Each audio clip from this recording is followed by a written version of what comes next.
I don't have the shoulders of a boxer or the chest of a beast. I wasn't built for the famine, I was built for the feast.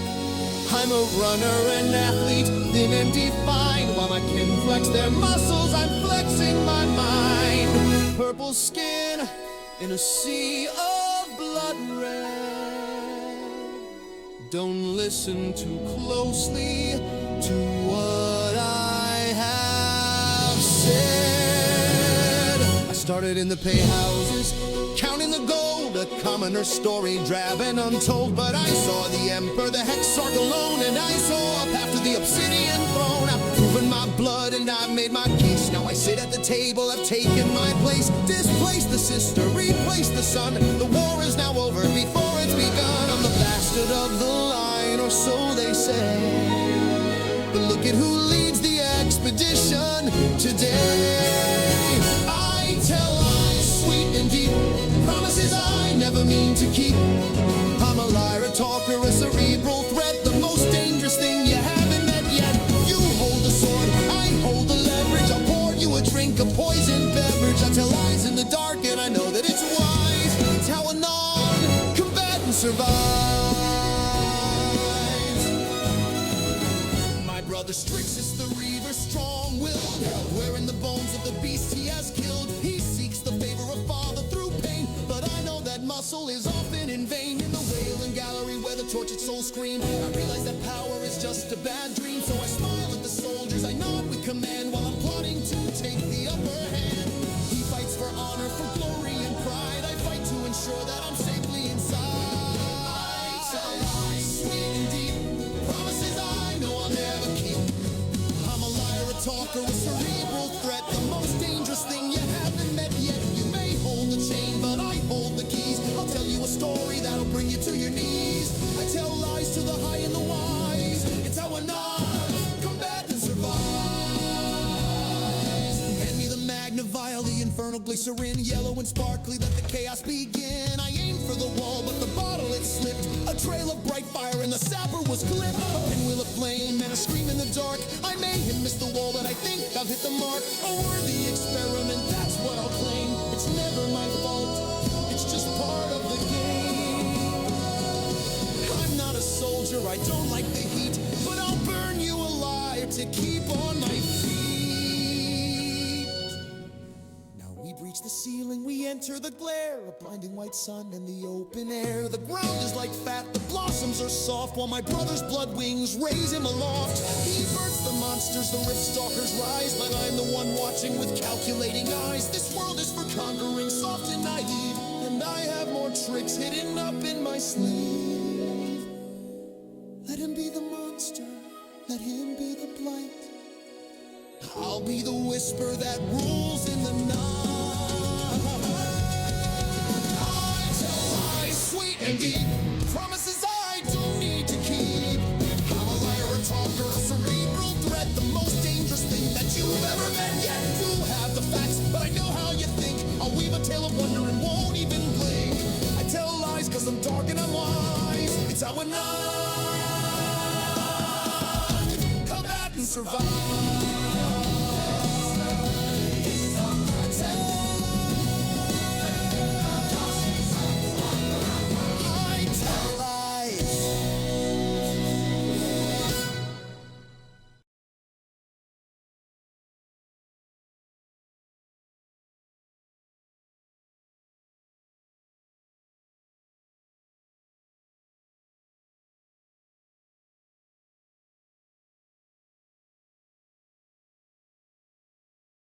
Retarded. Hey,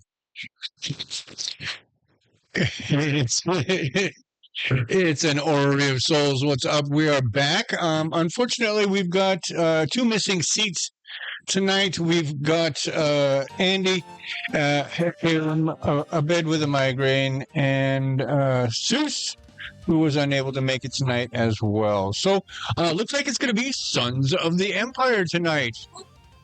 Yes. Baddies unite. Tonight, while we may at some point, for some reason, I have no idea if, encounter Bei'Hara. It is possible. We can't rely on that as much as we thought we might be able to when we first conceived the idea. So we'll be introducing a new PC to be played by Alyssa. It should be relatively early on, so she won't have to wait for very long. But we're just letting you know when you hear her voice, and it's not like Bei'Hara is undercover. Bei'Hara with people machine horns. I'm a Greek infernal. Infairness. This orcish accent doesn't make me say that word very well. Okay. Speaks in the infernal language, like, how do you do, fellow kids? Yes, exactly. Carrying your skateboard on your shoulder. So, last time we encountered the brothers Inferiax, it was quite the fascinating session. What happened? What's in general here? Oh, that was that. Okay. Oh, We had an early meeting where Fix and Strix together. We'll call them Fix. That's your ship name. Gross. I see where it's going. But also no. But hard, no. Which, again, non-canon. Right. like, of course. Fick and Strixus went to go see their father, the Hexarch, the Emperor of the Infernus, and like immediatamente, Fick cast a spell upon his father that caused him to hear his own thought telling him that his enemy was approaching. It was much better worded than that, but that was the gist of it. The prodigal son.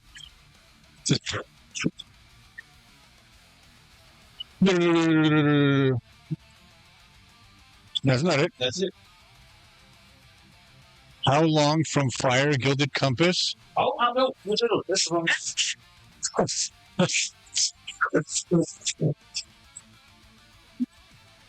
Where the other one goes? You just did it to me, didn't you? Yes, I did. I'm so confident. You're giving away all our secrets. That's where he writes his fan fiction. No, that's one Dad gave to me that you guys aren't supposed to read. What did you put it? Okay. Stop there anymore. Effectively was calling Strixus a usurper. No. It was. Here comes the prodigal son, whose influence I can never. Who bears influence I may never break. I may never break. Who bears influence I may never break. Yes. Okay, so we got the wording anyway. But yes, the gist of that poetic phrase was my son may have more influence than I do, and that makes him my enemy. And the first person that he saw upon hearing his thought say that was Strixus. And so that set the mood. The father's temperament shifted. And Immediately and drastically. yes, and yet another small way, at least, Strixus fell a little bit further from the favor of his father. Dick shared his discovery that Strixus did. That's the wrong name there. I need to. Strix shared his discovery that the new pale souls in the stockyards are fully conscious and capable of projecting a sense of absolution. And the Hexarch was like, "You're talking crazy talk, dude." And he was like, "Yeah, but Peristus, the Tallyman," and they were like, "No, Peristus is crazy, and he lives in a hole for a reason." They were not. They said they were not convinced. But Strix stuck by his guns and has decided to see if he can find other ways of proving that without having to rely on the resources of his father to do so. The brothers requested permission to capture a rift stalker for study, and the emperor said, "Yeah, we'll even build you a holding area and an experimentation area down here where we can keep it, and you guys can perform experiments on it." Strixus also amazingly offered to bleed in order to create new ones should the need arise. He was like, "Yeah, I can just make more." As far as where that's Right. The Hexarch agreed to have a specialized chamber built with surface greenery to recreate the monster's birthing environment. After this, the Hexarch then assigned the brothers on a diplomatic and intelligence gathering mission, which was actually an idea spawned by Pheal. Pheal said he wanted to go back up and go explore in the city of Chorus, which is literally right over their heads. I think that was for that and missed.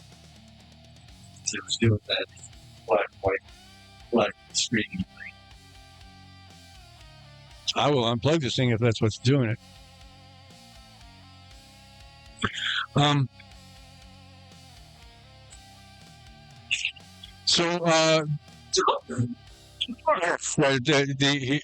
Hexarch assigned the brothers and their escorts to go to Forum and wander around. They were going to on a diplomatic mission to try to meet up with the rulers of Quorum. They were going to go build a little bit of friendly PR as the new Mahina affiliated race, and they were going to build some sort of a trade relationship with the city, and then also Strixus was asked to assess the military capability of the city. And it went great. Riding in on horseback. on a horseback. One guy on a horseback was perceived by the general populace to be the leader of the group, and that was the one man who had stolen a horse from this very town. Pheal.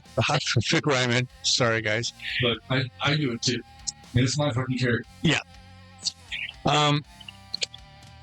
Which means that Strixus was kind of unwillingly relegated to footman for his brother during this part of the mission, at least. Mm-hmm. You guys find a good opportunity to correct that. it looks up. It implemented itself. As you approach the city, you notice that there are no walls, just like Vic had told you. There are walls, but they're in a very, very small fraction of the city. They, in fact, only encircle the citadel, which is where the king and the royal court and all of their assemblage hang out.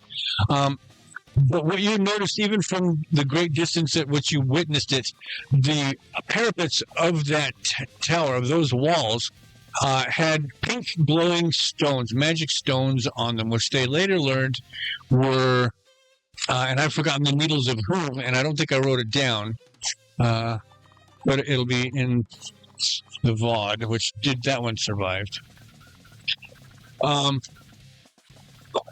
Magical weapons, apparently, that were originally installed to prevent against dragonfire, or against dragons.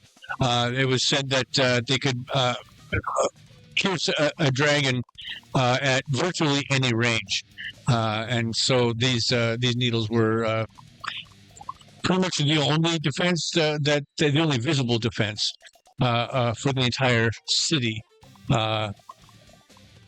and that was interesting to learn. Once you guys were inside the city, you guys went to the Minstrel's Hat, where you spoke to the bartender, the one that you had actually hung out with the first time you were in Coram.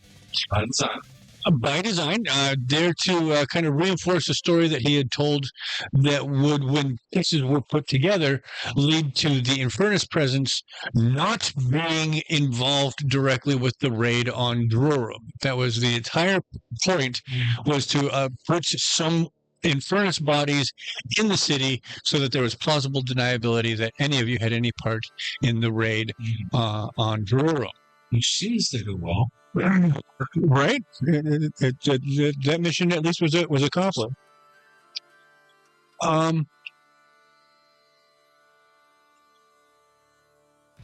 We learned that there is only one ruler in this kingdom. There was some debate as to whether or not there were two, King Abul and King Anus. As it happens, a story about King Anus of the city of Vermont or something like that. Not Borum. Was being told when while you were having a conversation, and so you were able to, by asking questions and taking context, you were able to put together that there is only one king. He is Abu. The populace refer to him as Anus because he makes such dreadfully bad policy decisions and is a bit of a boorish ass. So that was productive in that way. We realized that there's only the one leader, and he's not really worth wasting time on politically. You guys went to go find your options for trade, and so you went to the Guild Exchange. You guys had a lot of success there, meeting various guilds and finding out what it would take to begin contractual relations. And you've got a bag of maps that you're supposed to pick up sometime in this next day that you'll be able to spread around to all your various tactical representatives down in the cavern for planning. And Strixus was able to gain access to magical information that allows him to translate his abilities into something readable, something he can understand, and therefore predict what his powers will evolve into in some way. And so we've kind of allowed him to figure out what being a seraph means in the material plane.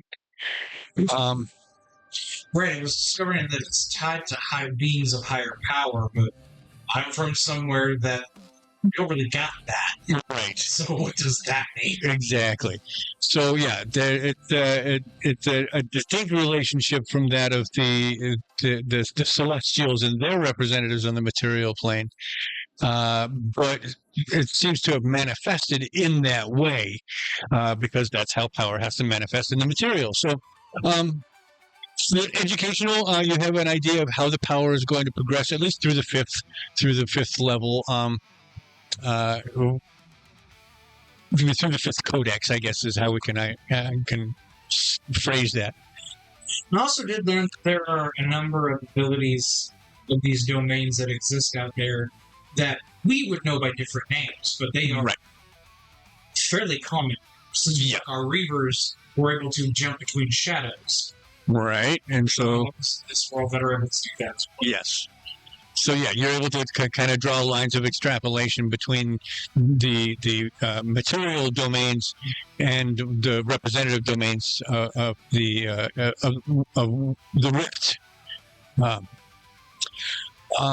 Speaking of Rift, there was a possibility that you might have found some Rift Stalkers, but turns out there's something else.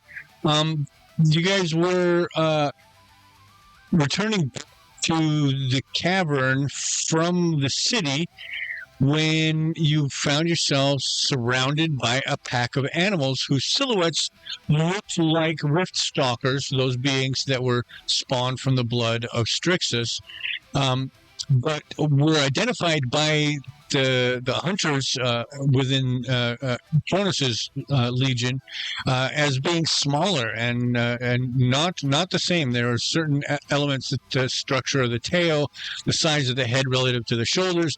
These were all signs that these are not the same creatures, or as Strixus had surmised, might be younger versions of the creatures. No, they're somewhat different. But God, they don't breed that fast. So far, it seems. There's a brief but violent skirmish in which two of those beasties were killed. And they were... one was captured. That's right. One was captured and one was killed. So that's right. We walked away with two of them, but one of them is food and the other one is capture. Yes, one is food, one is science. The dead one lashed to fixed course, who managed to pass his instinct reaction check to make sure that he wasn't going to freak the hell out and run away. And that is where we have left things. The brothers in Furiax returning back to... Yeah, it's this thing.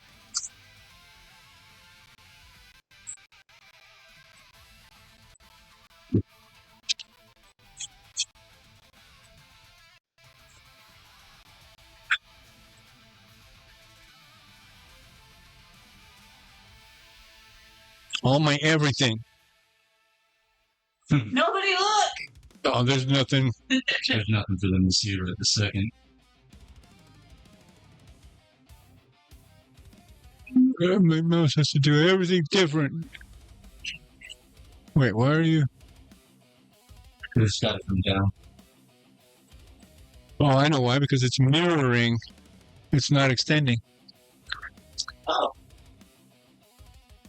Yeah, that changes how that has to behave for a second.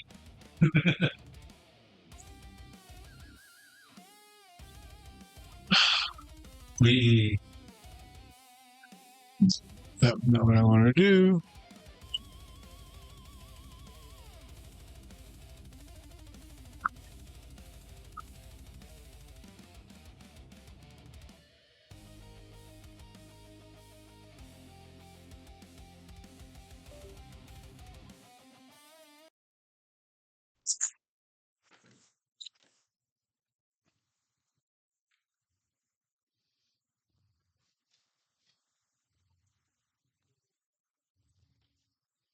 Oh, you're not gonna fucking let me.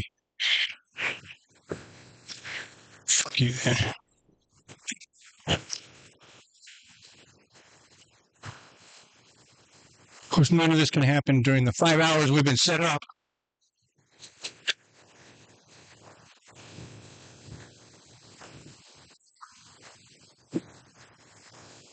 I don't even know if it's still recording.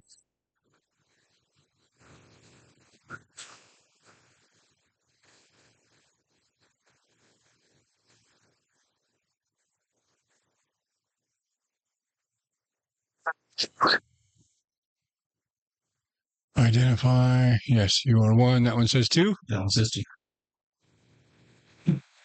Where's my OBS? OBS is working. Yes, good. Okay. Now I have to change all the audio. No more music.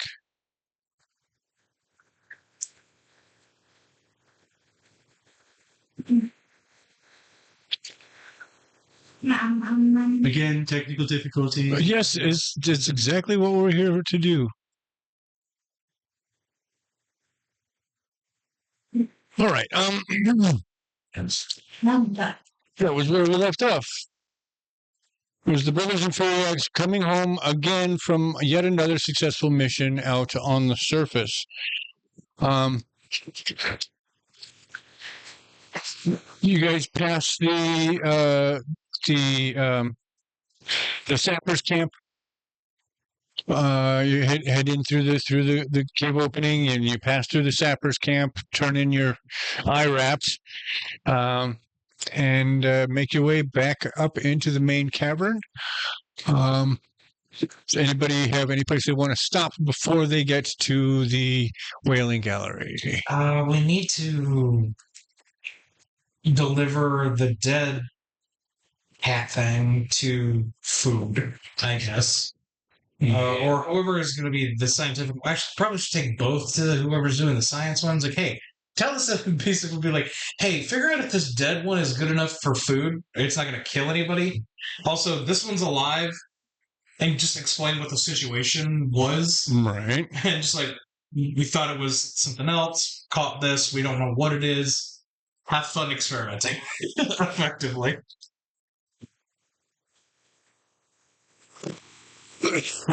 Easily enough done.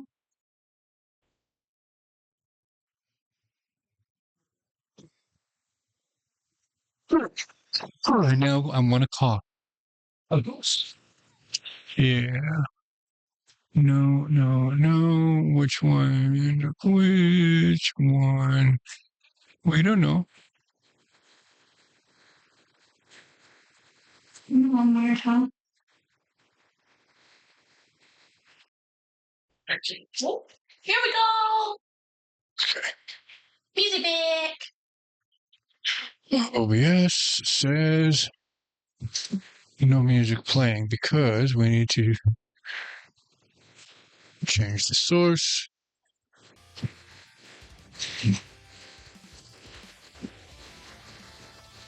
Okay. That's still recording. It's still, yeah, it's been recording. That hasn't changed. No, still got 26 minutes of that's how long we've been recording. Yes. Yeah, let's head to the gallery after dropping off our prize, I guess. Well, yeah, we hope surprise. In the light, I will say that what you notice specifically once you get into torchlight, because it was nighttime. All your travel happened during nighttime. Once you get under torchlight, you see that there is none of that iridescence. Mm-hmm. This shines like your father's throne. This is Bei'Hara City.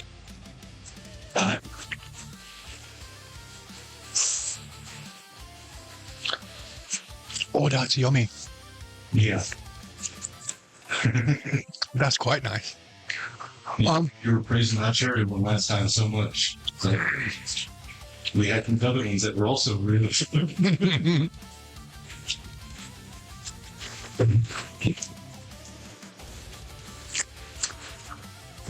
So,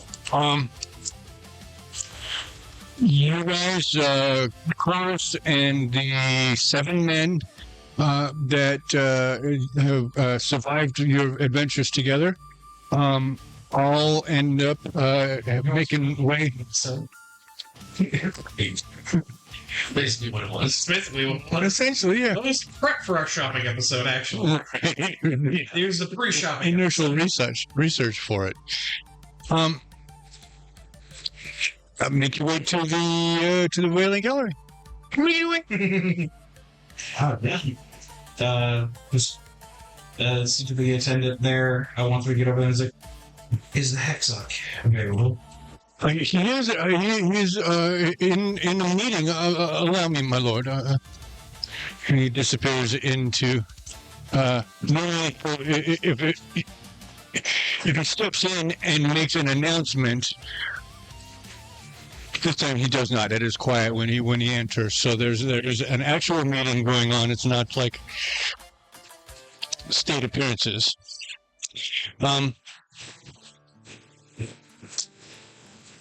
Allow my brain to assemble who he might be meeting with. Yeah.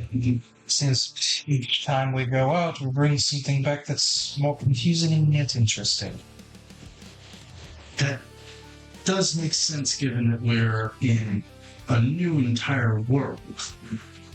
Find something that is familiar.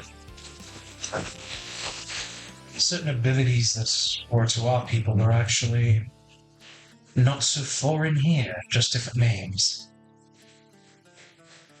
That's fair news. That should mean easier training for translation and Counter.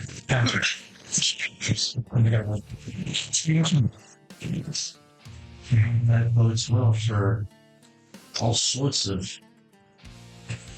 activities. My initial thing is to deal with the castle fences. Yes, But we'll have to see about that. those lights are going to be interesting to see used. Perhaps we can get a better look at them tomorrow. Fair idea. Perhaps a bit early, but a fair idea. I wouldn't push for it, but if we can. If given the opportunity, most certainly would. Cora says that the earlier the better. The more we can learn about those, Yes, they use the term dragon. I'm not familiar, but from the sounds of it, the indication was as powerful beasts brought down by these devices. Yes, it would. It seemed as though that was a benchmark of some sort that it could defeat a dragon and with such ease. Knowing that gives us a indication of how powerful they may be. I'd imagine if one of these great dragons was brought low, they would incinerate entire companies of soldiers to get help to me. That's easy enough to agree with, but you don't know what a dragon is. No, I'm going off of the implication. You don't refer to something so trivial in such tones. That is fair. Bring down a gopher at virtually any range. Bring down a bat.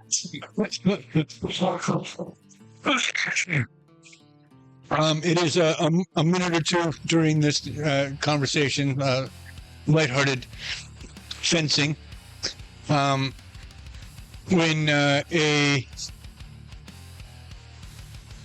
an armored figure emerges out. As he passes through Chorus's men,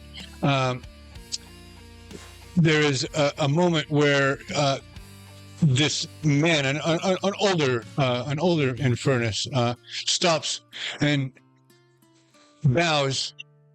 My son. Oh, I thought I was female. Oh, that's right. My daughter. Sorry, you're right. Hang on, bear with me. I was trying to think of. That's all right.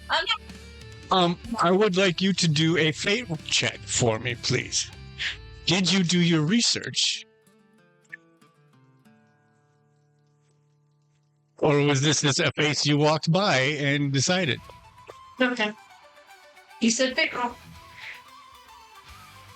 Well, that's definitely with fear. All right. This one you just took in the moment? Said they're good enough? You didn't do any research on who it was? Now, I will be fair. Is that a possibility with you?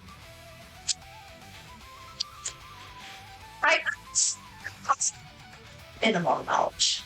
Okay. All right. Like you wouldn't have recognized your father if he was walking out in this. Yeah, like I would. Or would. Like there's a possibility you might not be like, oh, shit, that was him. I was supposed to. That. Just so yeah. So yeah, you do, in this case, you do not recognize. Talking to my co-people. Okay. Very well then, my dear. You're working. And he heads on his way. An uncomfortable moment.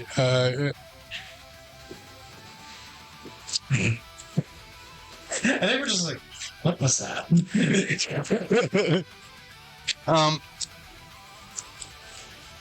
Your father's herald steps out back in onto your side of the door. Says, "His Imperial Highness will see you now. You are welcome within the Wailing Gallery," and he holds the door open for you.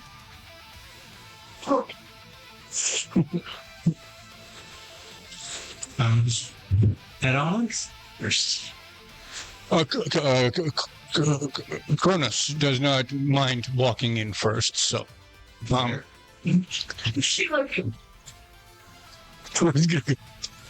hold on. I might be getting my special thing wrong. Somebody walked out, was really awkward, and then kept going. Yes. Making the assumption that it's Alyssa's character. Are they still here with us? No. Okay. I got confused. Is there a fourth person here now? There was for a moment. They stopped, tried to interact with one of Cronus's soldiers. Mm-hmm. A female one. Was unsuccessful, and so left chagrined. What was that? Okay, my special awareness was weird. Right, no, and that's fair. It was confusing anyway, so it was exactly what it was supposed to be. But sure, they still walk in first. And we walks in. Walks in, I like that stuff. You son of a bitch. I get everything for you? Maybe.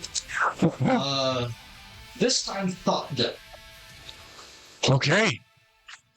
I gave you a warning. But Yes, you did. Yes, you did. You told me you were going to do it. You got caught off guard anyways. Just that it happened so soon. I was expecting it to happen, but I didn't realize it was going to happen immediately. Sixus doesn't know what you can and can't do, so he's not that concerned when he should be. That's kind of the point. So you're doing the non-roll version. I'm doing the non-roll version. You peek into the minds of others, spend a hope to read the vague surface thoughts of the target within far range. Make a spellcast roll against the target to delve deeper. To delve for deeper, more hidden thoughts. Now, all I'm doing is the spend a hope. Does that give you a chance of being discovered in their mind? On a roll with fear, the target might, at the GM's discretion, become aware that you're reading their thoughts. Gotcha. I was wondering because, the similar ability in D&D is if if they succeed on the saving throw, they know what you're doing. Yeah. They know something's there. Okay. Give me a second to figure out what we're thinking of. So many hours ahead of you. I know, but I need context, man. I need context. Oh, Love you too.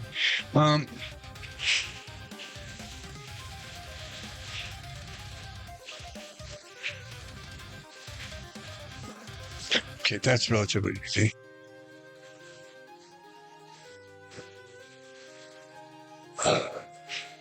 exquisite.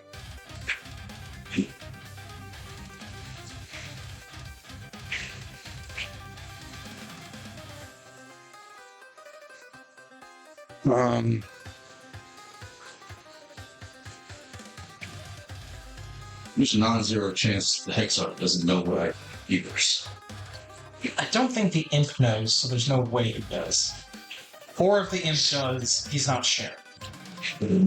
I don't see how the imp... I don't think it would benefit the imp to tell him. It would benefit the imp for him to not find out that he has known. Okay, so what did I miss? Nothing. As effectively, I walked in, cast a spell, and now we're waiting for results. Oh, okay. He's doing thought delver. He's going to read Dad's mind. Oh, you're gonna read it mine now, huh? Just the vague surface thoughts. For now. Right now, see what happens.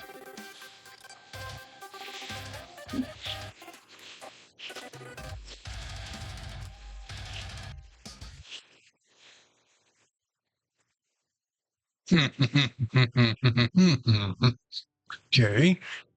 On it! Right. It's also just like, what is the noise? Oh. There he is. Oh, they're trying to vanish. Like, if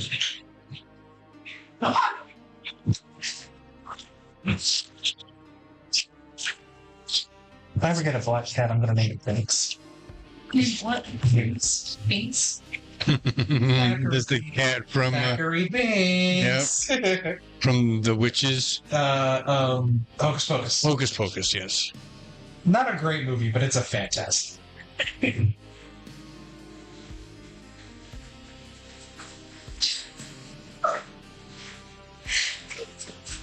Well, sure, you can slip Onyx. And you can speak science. Do a jumpy cut cat. What? I know you want the laugh. Yeah, this is not yours. No, he probably wants yours. I can't possibly understand why. Because you are Papa.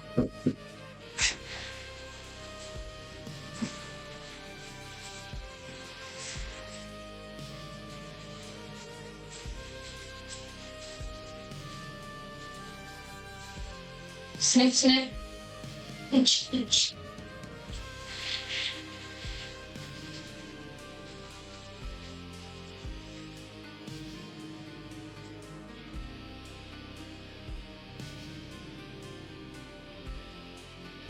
There you go. It's a D, not a B.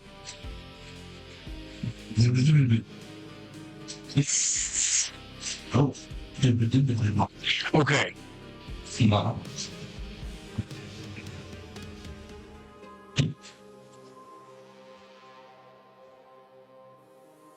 I have 4 thoughts. Roll it before. Exactly. I was just gonna let him tell me all 4. I wouldn't know that. I'm think so. going to ask you to roll a D4 to find out how many of these thoughts you actually get to pick through. Roll them.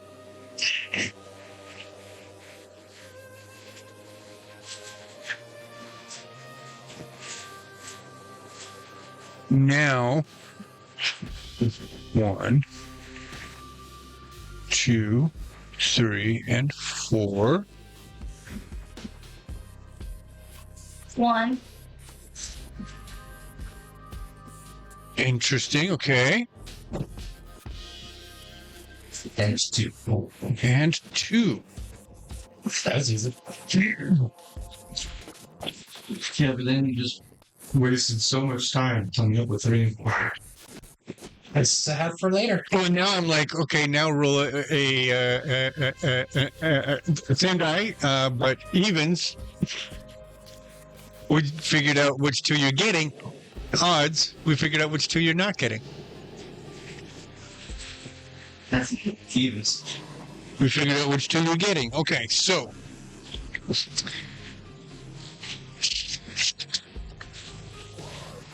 Orichalcus wants his daughter transferred out.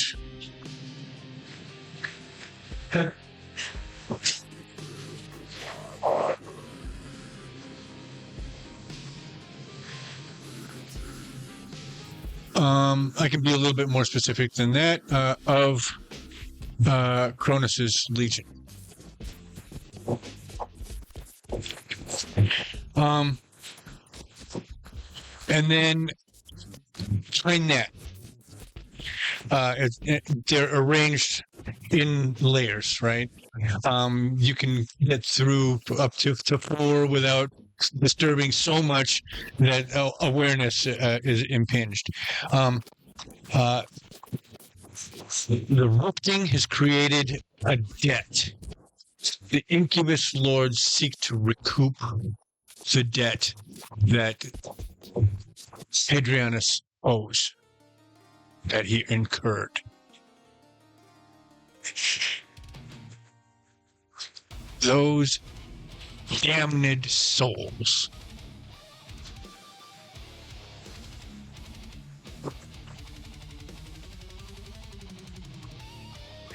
Plus more than plus Turbic?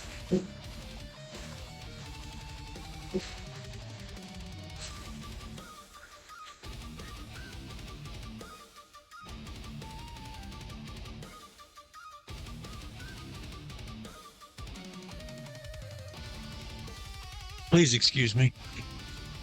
You're never heard of that name? Orichalcus is. I said Orichalcus. I was wrong. It's Orichalcus. Calculus. Or calculus. Orichalcus. Yes. Aren't you glad I didn't say banana?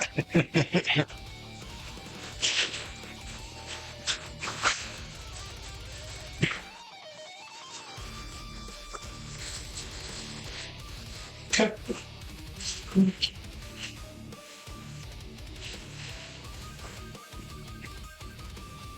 Interesting.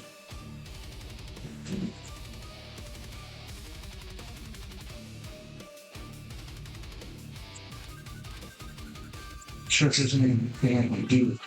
So I have enough say. Hey,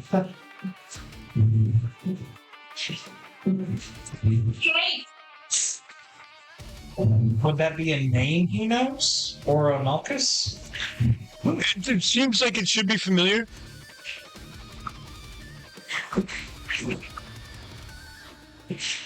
Just given proximity.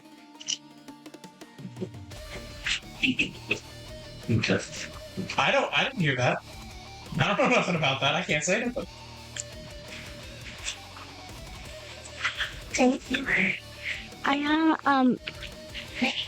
I didn't tell it. No. It was Do you see the green up? No. okay. Well, we're making a recording, but it's not a video recording. Okay. I'm gonna go back to my game now. Go back to what you were doing. I love you.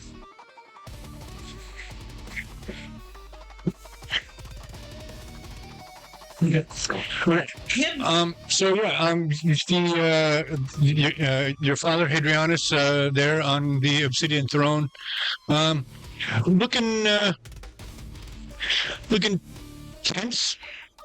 Not as broad as he's been, and not as angry as you've seen him. Most recently, you saw him; he was looking pretty pissed off. But he seems pensive right now. He seems like he's lost in thought. There's business of state that is weighing on him. Just formal bow in greeting to him. My son. Father, apologies for the early return. Let me rephrase. Sorry for the late meeting call. It is well into the evening outside, but We keep our own hours here. Indeed, Father, but this was important enough to not wait. Our expedition was quite fruitful and in some unexpected ways. It's only some short hours. Very much so. Yes, from what we've gathered, we were able to gather some information on the defenses. Not quite the numbers of soldiers that a city of that size make guesstimations, but what stood out was the reason why they don't have walls. Your Imperial Highness, Strixus was wise enough to negotiate for maps, a valuable resource of this city, and in fact of the entire country, that we feel will be useful in tallying their military capacity, their barracks. We noticed certain patterns about the way that the cities were laid out and barracks were placed at various intersections of their roads. We feel we might be able to average out these occurrences, and we might be able to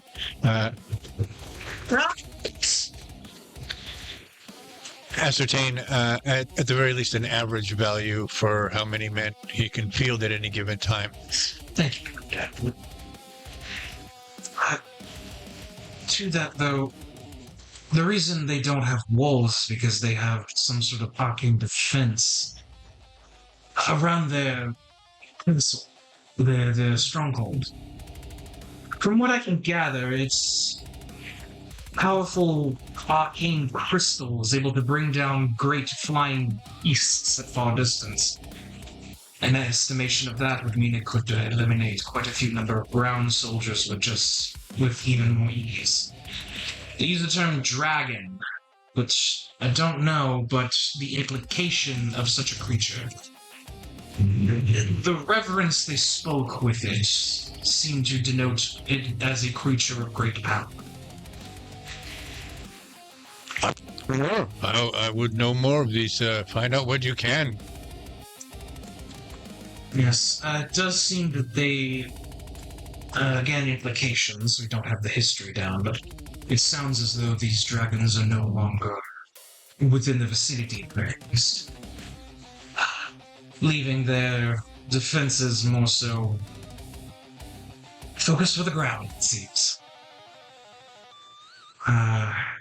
That's on top of the maps, we were able to secure trades on information I was able to find on I'll gesture the books we brought, and I'll actually set them down. It's like I was able to gather some tomes on their blacksmithing, their weaponry, as well as an understanding of their arcane abilities.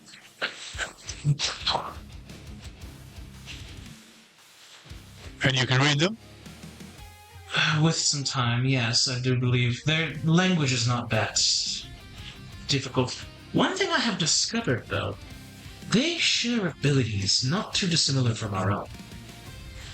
Perhaps by different names, but, for example, our Reavers who can dance between shadows is abilities that others have here.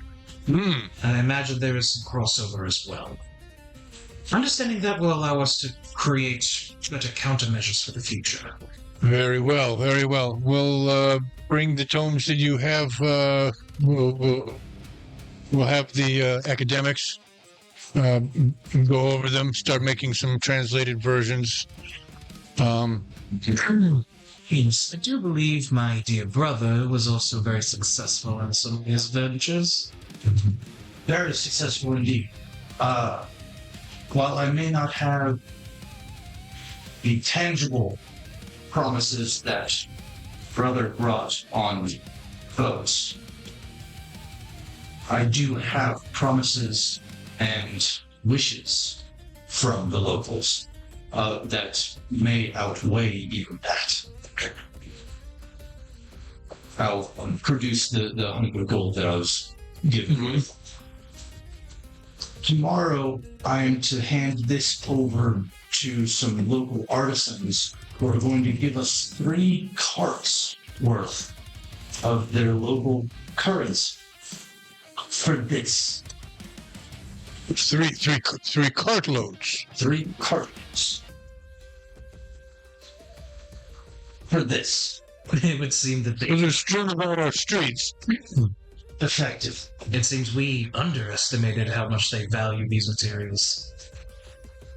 Well, that is valuable information. They wanted to offer me 4 to give them exclusive rights to the gold. But I told them I cannot accept that without conferring with you first. And they almost immediately removed the extra cart. But I may be able to talk them back to it tomorrow. Once they see the quantities we're able to bring to bear, I'm sure you'll gain a hefty advantage in negotiations with them in the future. 4 cartloads of their currency. 4 cartloads of their currency. I don't think that by itself is quite what is on the ships in the river, but a constant supply of that. Yeah, just for the one. As I understand it, the academics have done their tally. There's the equivalent of assuming the standardized count. Be 8 of those carts, right? Because there were 80 chests, so there'd be 8 carts worth on both of those boats combined. So one of our stones is worth half of what you Yes. raided from Drur. Yes. We got back, yo. Father, I'm afraid I don't understand.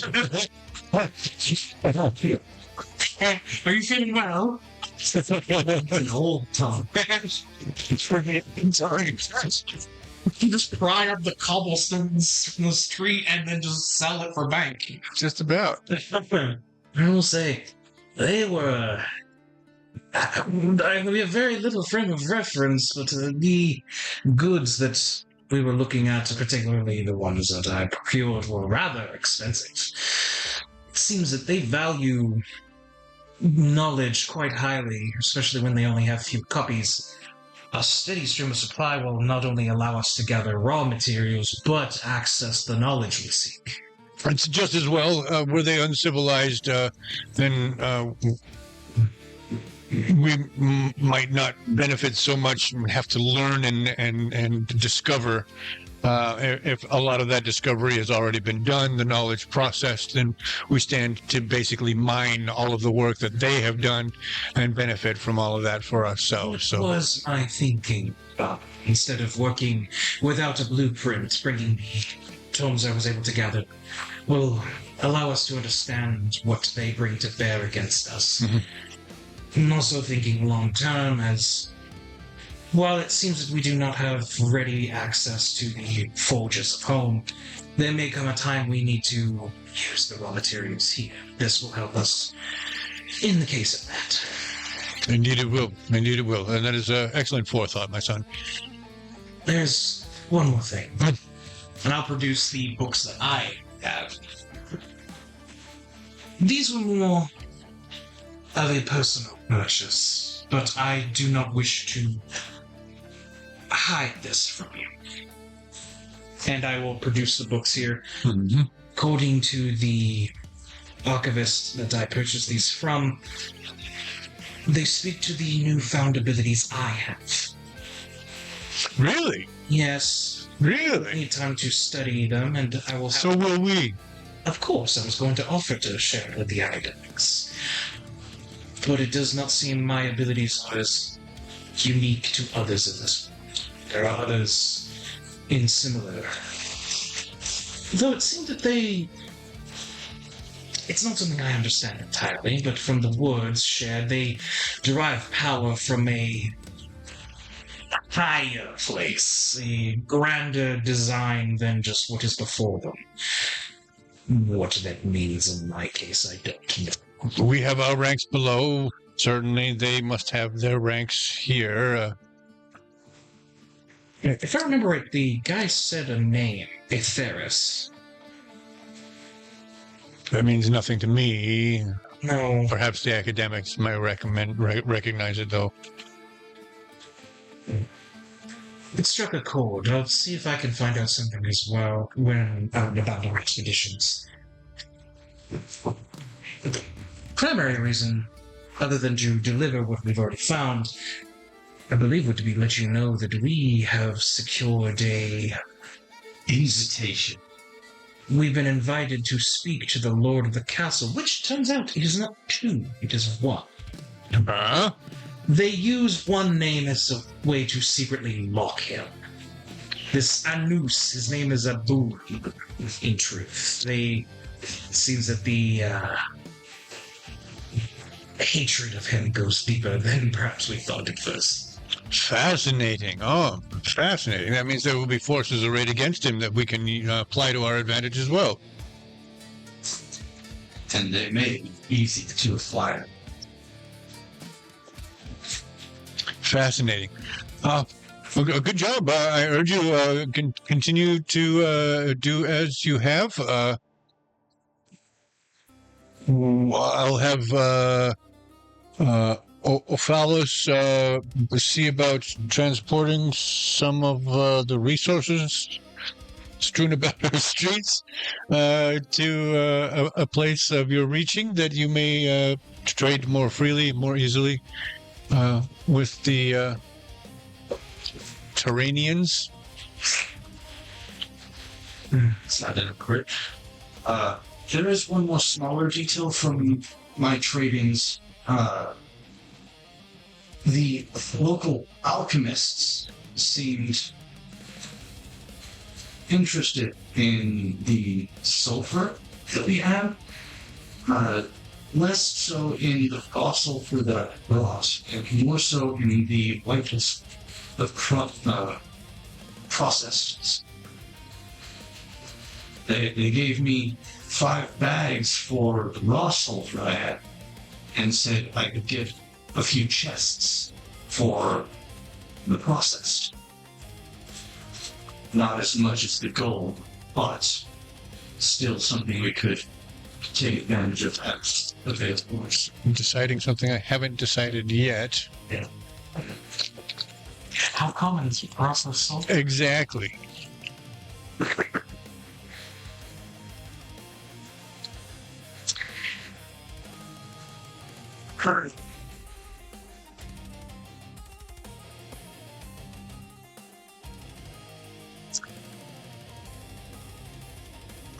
Ophalos speaks off from the side. He says, "My lord, well, we do have the means to increase the quality a certain amount. Achieving a white sulfur, it's a thing only the most talented among us can do. It requires an arduous feat and many hours of processing in order to do so at the common skill level."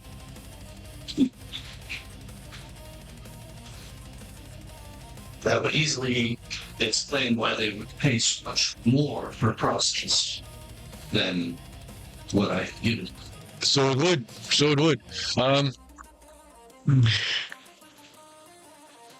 So you can you can assume that what you're getting is somewhere about halfway in between white and raw. Yeah. And the good stuff would be somewhere a couple of steps higher than that. The good stuff that is available to be. Yeah. Yeah. Yes.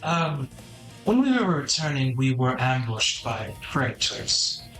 We thought it was the Rift Stalkers from Pheal, but while similar in Build and tactics. build and tactics, they are different creatures. My guess would be that they are more creatures.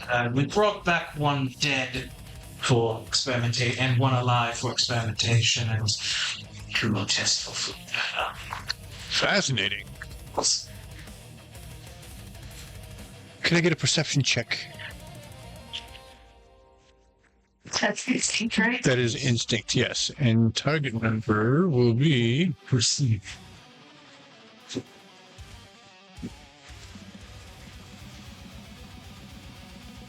$17. target number was 14. Hope or fear? It was with hope. Nice. Take it. Oops.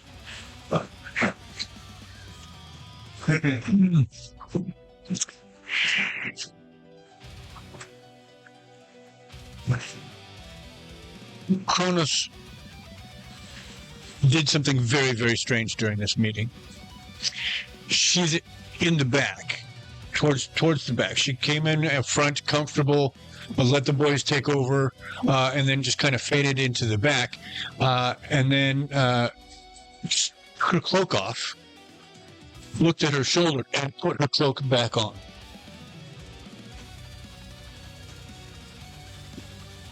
In that time, the imp Ophalos starts creeping closer to the elbow of the Hexarch.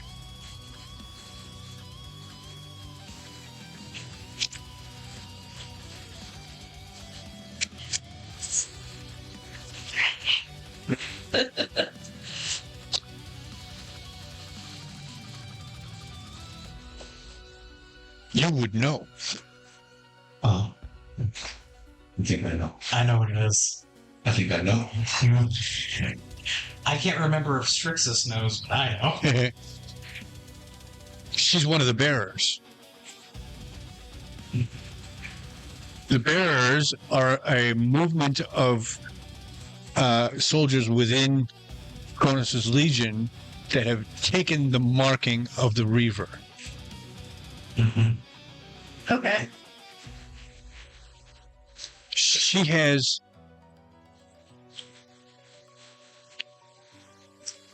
she's the only one actually that bears 2 wheels.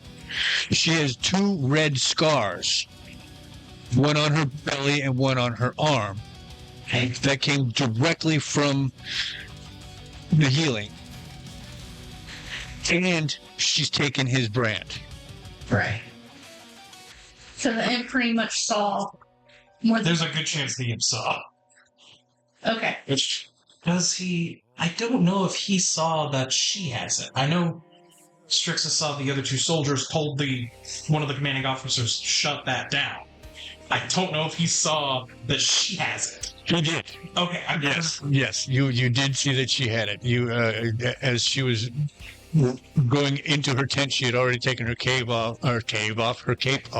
Hey, Yes. No. I you did see that she had it. What did you? no. Sorry. He wouldn't have recognized its relevance anyway. So. Not at a glance. It's just Third party has info that Flip doesn't.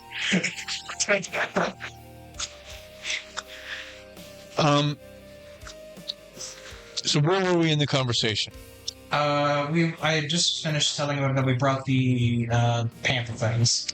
That's right. Yes. It's a sampling of the wildlife. We'll see how easy it is to kill, and then we'll send it to be butchered with the other. If it's not one of, it was much easier to bring down than the rest. if it's not one of yours, it matters not. We'll have to see about tracking those down with the impromptu meeting that we were invited to. Ophelis is at his shoulder.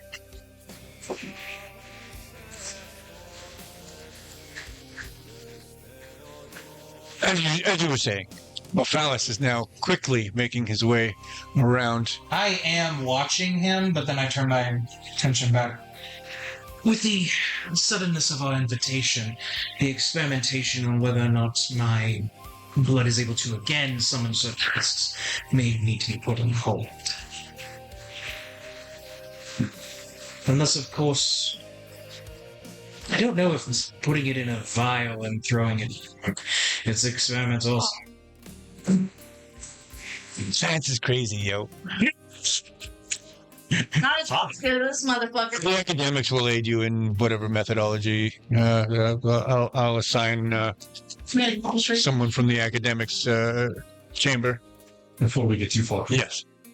Vic has noticed Okay. and will cast Upbuilder on Apollos.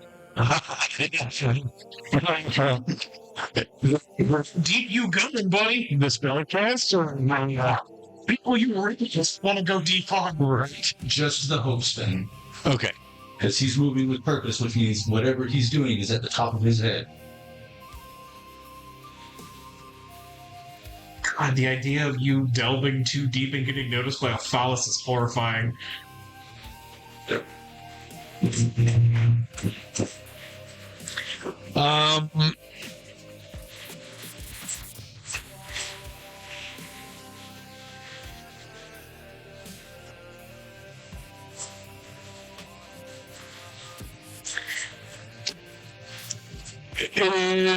Is it?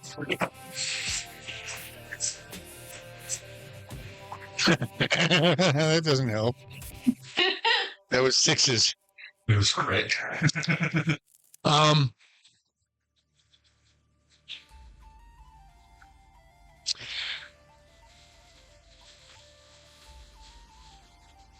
She'll have to be taken down. I'll have to do what I can to keep any blades away from his Imperial Majesty. What if they fight back? What if their loyalties have been swayed? This has to be quick. This has to be bloodless. This is dangerous. Why am I walking into danger? I should be running away. I should be portaling right now.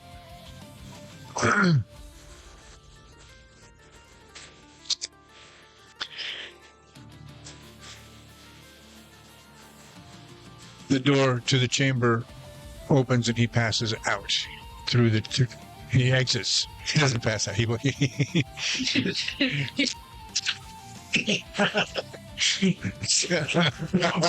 the stairs. Where did those stairs come from?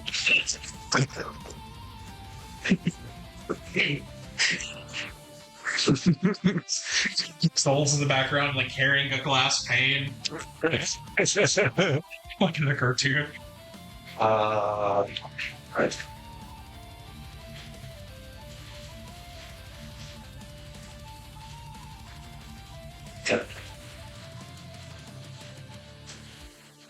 It's just a few seconds when you hear wooden feet. Trump, trump, trump, trump, trump, trump, trump, trump. And the double doors swing open, and it's not the herald who passes through, but a phallus with this many. 12 men. Spear bearers, sword bearers, shield bearers, and they fan out, blocking exit. Several of them continue all the way. In fact, we'll say 4 of them continue on. 2 of them traveling with a phallus and 2 of them circling around the other way.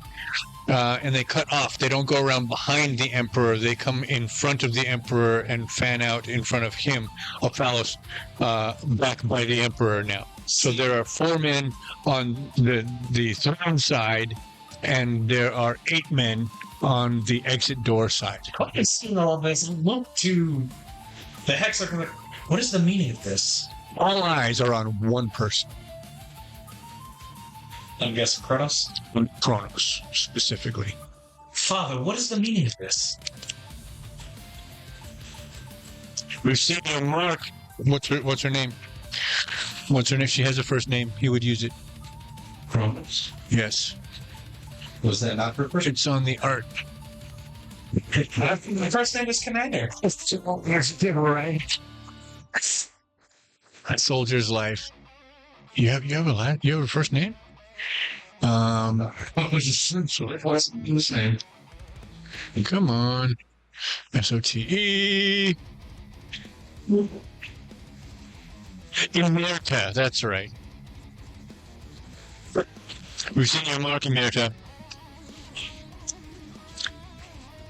You will go with Ophalos and his men. You will cause no issue, and you will answer his questions. Is my word understood? She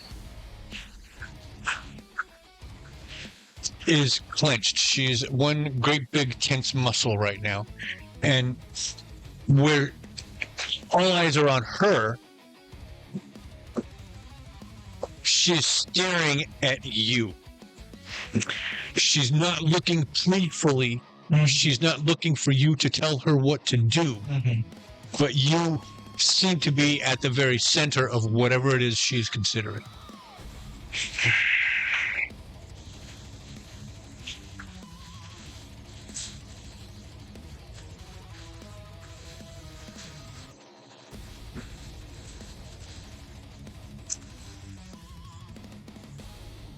What do I do here?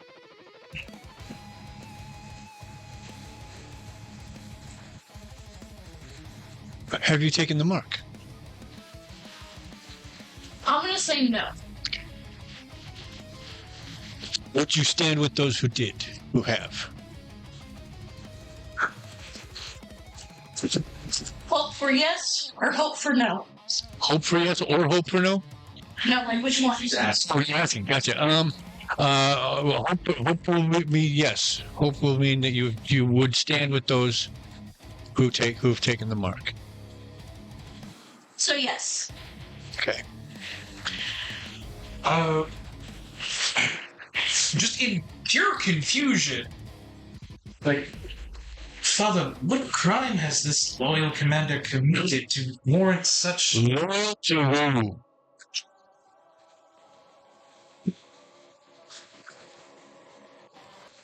Of the 7, you are 1.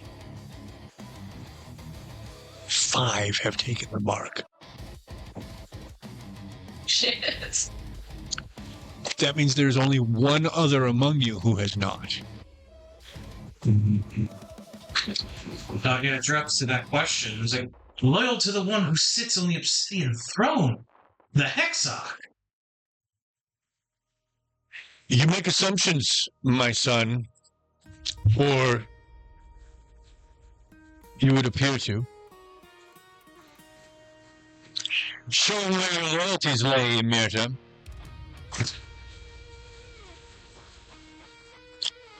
Her eyes have not come off of you. She starts to turn away from you, but that's only so she can drop her cloak.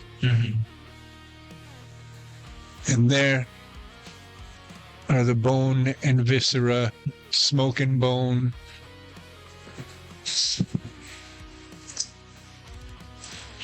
Putting on a performance at this point because he knew, but she didn't know he knew. He's like, he just kind of disappointment, just like a I see kind of thing.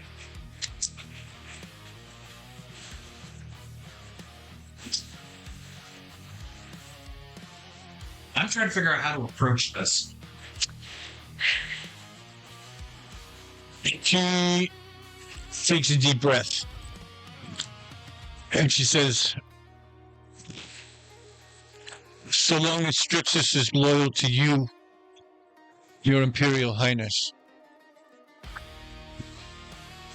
the Wheel will be loyal to you as well.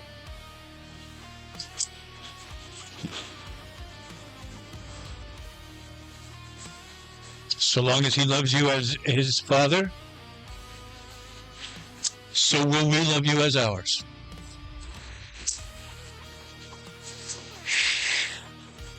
She's locked on you. She's speaking to the Hexarch, but her eyes are locked on you.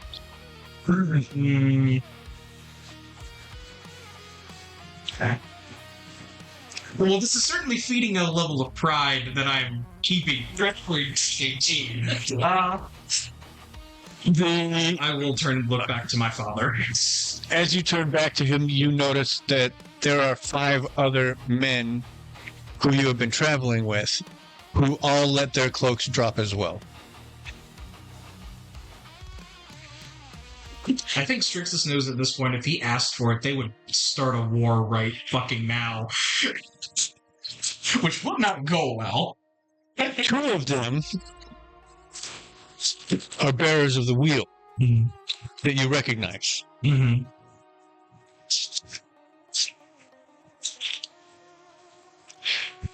Kratos and Porcio. Those are the 2 I had healed. Heals. I think Strixus seems like, I see.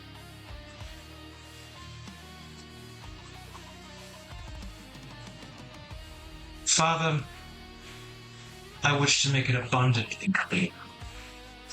I have no intention of usurpation. And as these fine soldiers just said, they will remain loyal to you.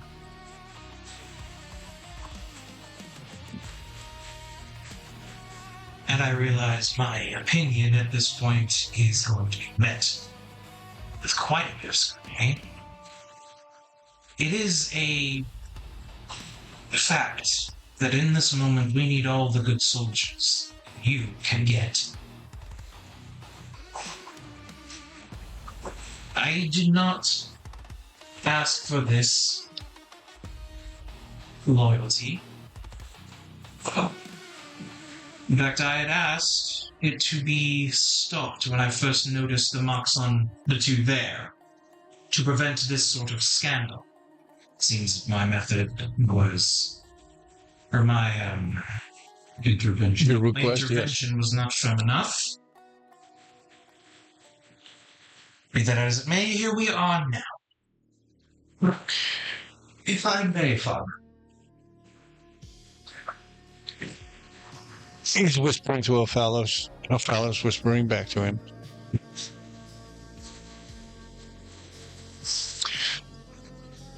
Sir Gryman? Perhaps a transfer of ownership, as it were, may help justify what has happened. It seems that you and Ophalos may be on similar tracks. Perhaps the track I'm suggesting is a private car for your favorite son may very well be worth. Now, with that said, limiting said private guard will help steel yourself against the potential of wrong. Precisely the thought. Precisely the thought. Emirta, Commander Kronos, you will take your wheel and your loyalties and attach them to my son. I allow you no more than 10 men, ever again. You are removed from command of your legion, or Amalkus, you are promoted. Your father is a dear friend. He will not be pleased with me, but you have served us well thus far, and I have need.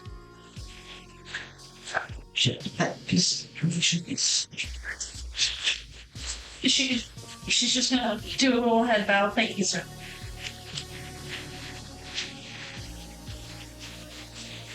Should any more take your mark? I'll handle it. Should any more than these 7 now, but your total 10, show the wheel, as I understand it, that red scarring, they will be put to death. Any among our number who take your sigil or your scar will find their lives forfeit. Put it out. Make sure that it is known. You are limited.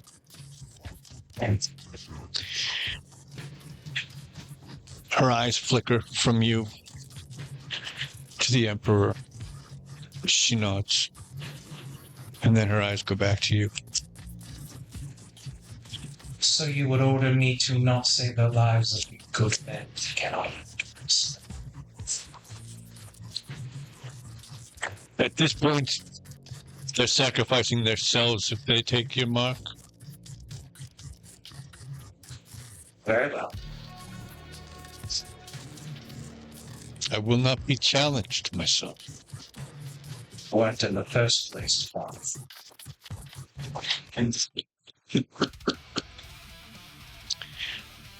Get thee back to the city.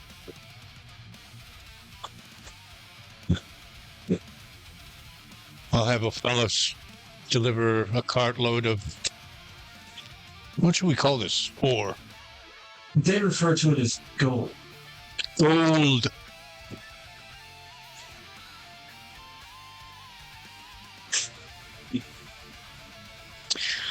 I'll have it delivered to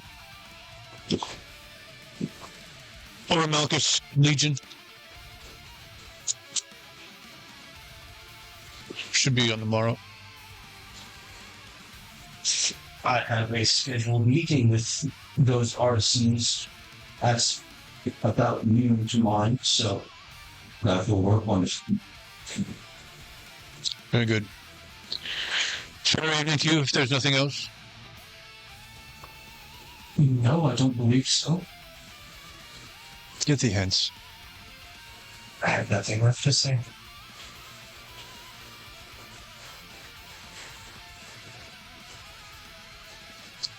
He watches his friend, Mirta, leave, as though he's watching her walk to the gallows.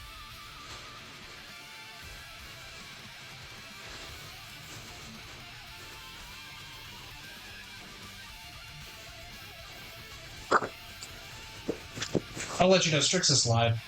Yeah? He had more to say, but he doesn't want to talk to the Hexer. He wants to talk to his father.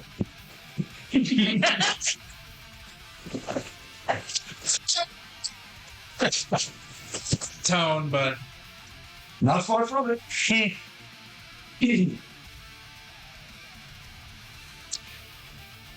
I doubt he's going to get that opportunity.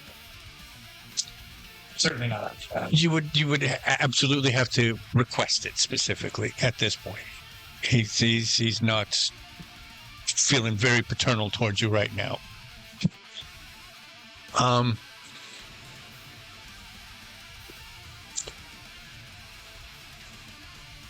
What follows appears at your shoulder. He's got a rolled up scroll with a fresh, still dripping wax seal. He places it in your hand. It is rolled. The seal is not sealing it. It's like a stamp at the bottom of the unrolled scroll. It is rolled up simply for taking for transport. It is your transfer of command. It is your promotion and transfer of command. You are now a knight commander, and you have your own legion. It's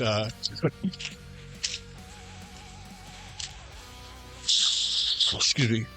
It is a 75 man legion, which can be broken up into divisions however you see fit. So for in the way America works, she had 20 in her own personal legion, and that was the one that was escorting the expedition. That's the word. And then there were 50 other that were random shit. Yeah, they were doing stuff. They're beat soldiers. Doing soldiery stuff. And they were working under sergeants and captains and stuff like that. So you've got a whole rank structure of guys that serve under you. When we're out, are they escorting Kronos and those who bore the mark away, or? Kronos is the only one in custody. Okay. The rest of the other 5 guys are waiting on you.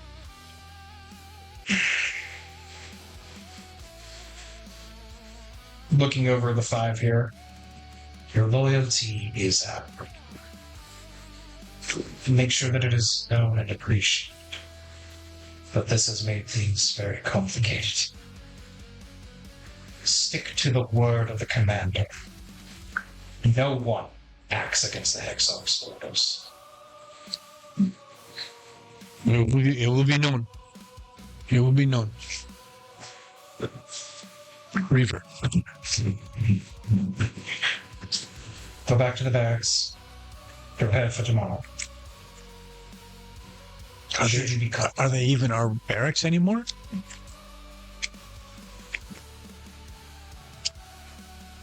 We'll find you washes. For now, go get food.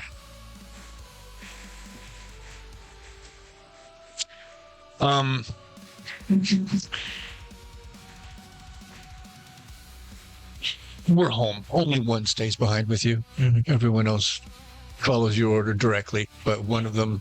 You can't be too careful. ...mans up with you, posts himself up with you. Then I turn my attention to my brother. Well, I suppose congratulations are in order. You have your own personal guard now. at the same time limiting any sort of potential that could come from it. I'm certain you're pleased. Huh? No, I didn't hear you. I'm certain that you're pleased by this. Was that okay? Okay. I'm pleased there was no blood loss. Losing Kronos and these other fine soldiers would have been a waste. Agreed. Hence my suggestion to transfer them directly to you. She was always hovering somewhere in between these two. Mm-hmm. Yeah, I figured right now I would still be close by. Okay.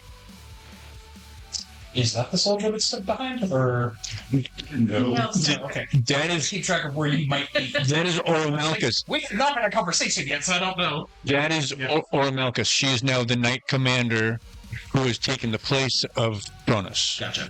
So the legion that escorts the expedition Mm-hmm. is now run by this one. And I suppose congratulations are due to you as well on the new promotion.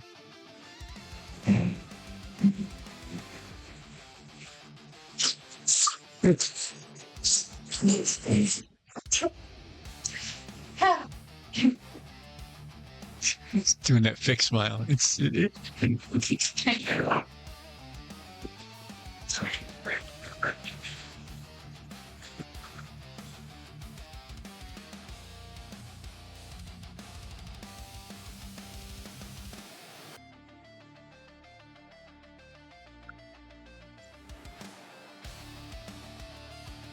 Don't look at me. It's not going to do any favors. Let me ask you a question. Yeah. I'm going to phrase this generically. Okay. You already know? Mm-hmm. Do you already know the who and the why? The who and the why. Okay, I'm gonna message you in the Discord. Please. Okay, take it. What? Fred,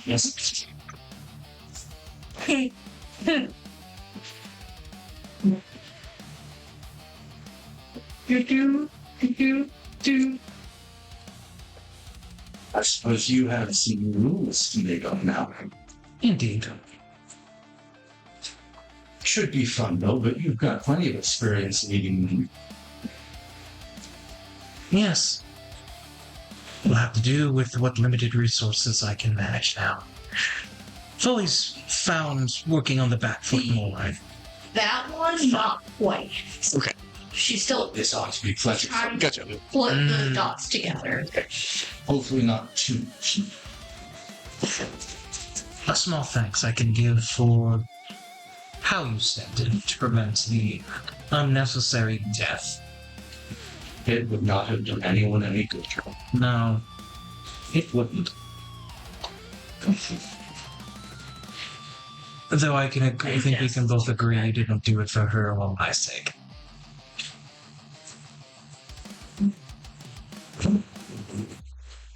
I know I misspelled I her name. can't say one way or the other. The loss of life at this crucial point would not have been beneficial at all, no matter the thing.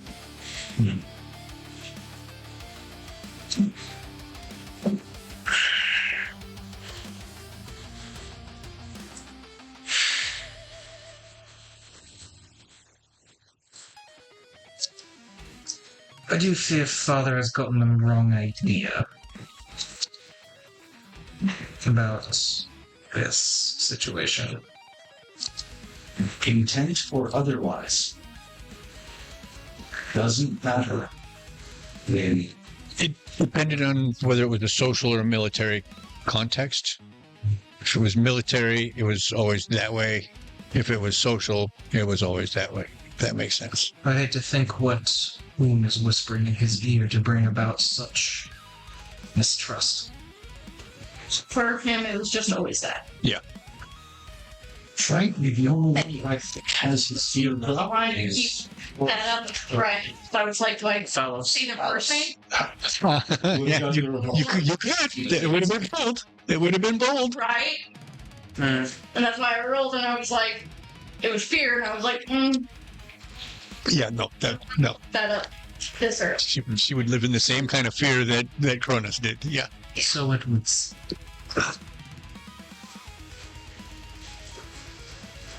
Father doesn't have very many private advisors. Phallus is the only one that I feel would truly be whispering in his ear. I don't think Phallus would get very much out of cornering you. No, I don't think he would. He has much to do before tomorrow. This is very true. You can rest foremost in this. I'll have to go see to new lodgings for my guard.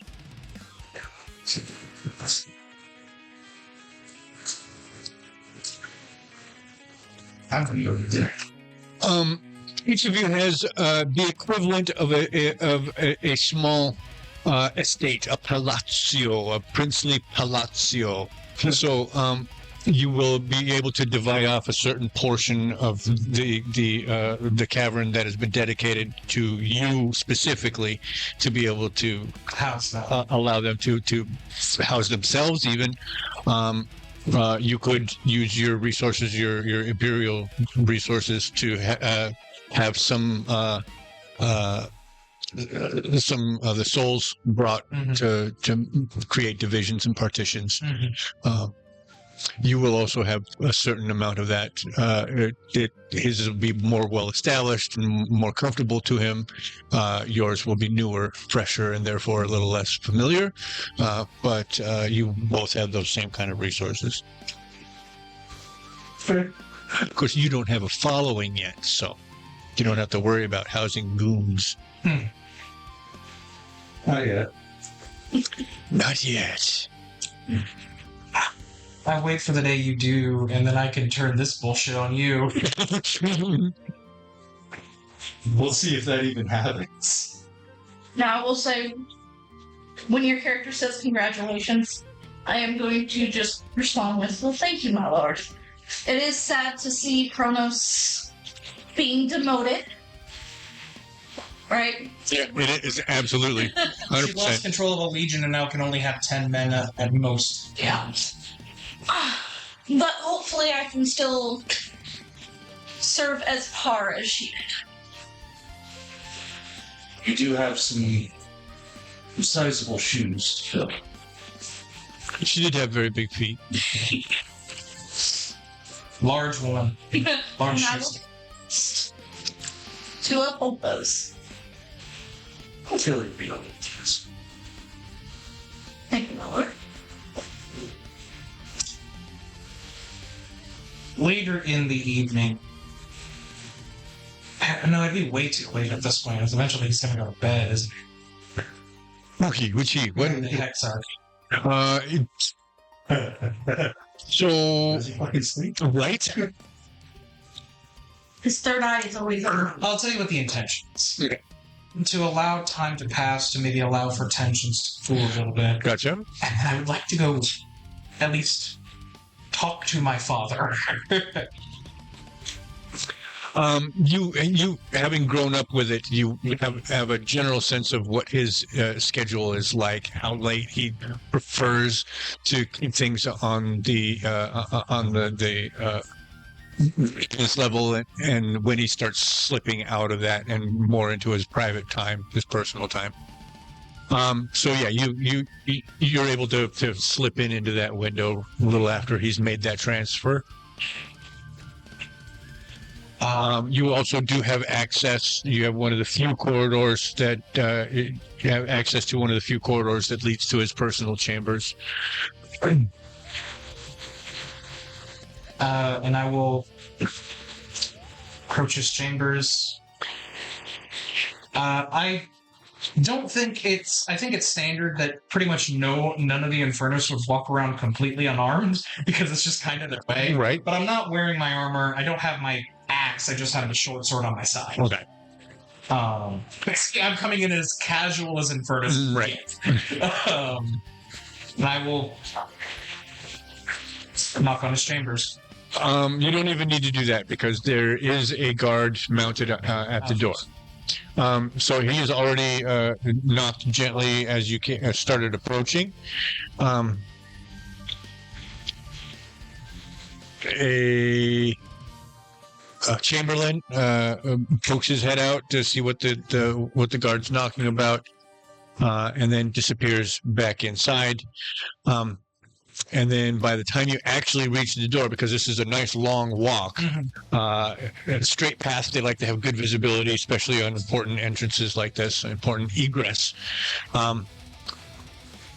So by the time you're actually within actual knocking distance, everything's already been established, and either there's a guard or a bunch of guards on the other side of that door, ready to defend / attack, or your father is on the other side of that door. Hey, I know. Give me an idea of where I stand. What you can tell is that the guard on this side of the door doesn't have his hand on his weapon, and he doesn't seem particularly tense. And in fact, when you get there, he just pushes the door open for you and allows you to pass through. On the other side, there is your father. Have you seen the artwork for... I think I saw it once. I don't remember exactly.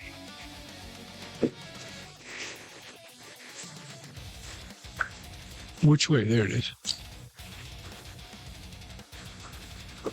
Okay, cool.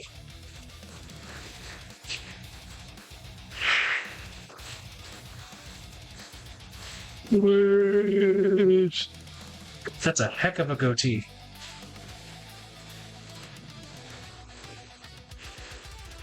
How come everything's different?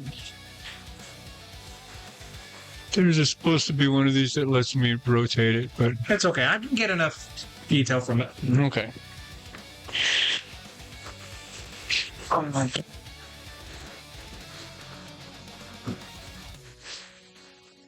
He is not in his ruling robes. He's in his evening robe, which is still fairly gaudy, but it's not like struck with gold thread or anything like that. It's practical sleeping gear. Yes. Approaching in, is it sort of like is there like a seating area he's at, or? So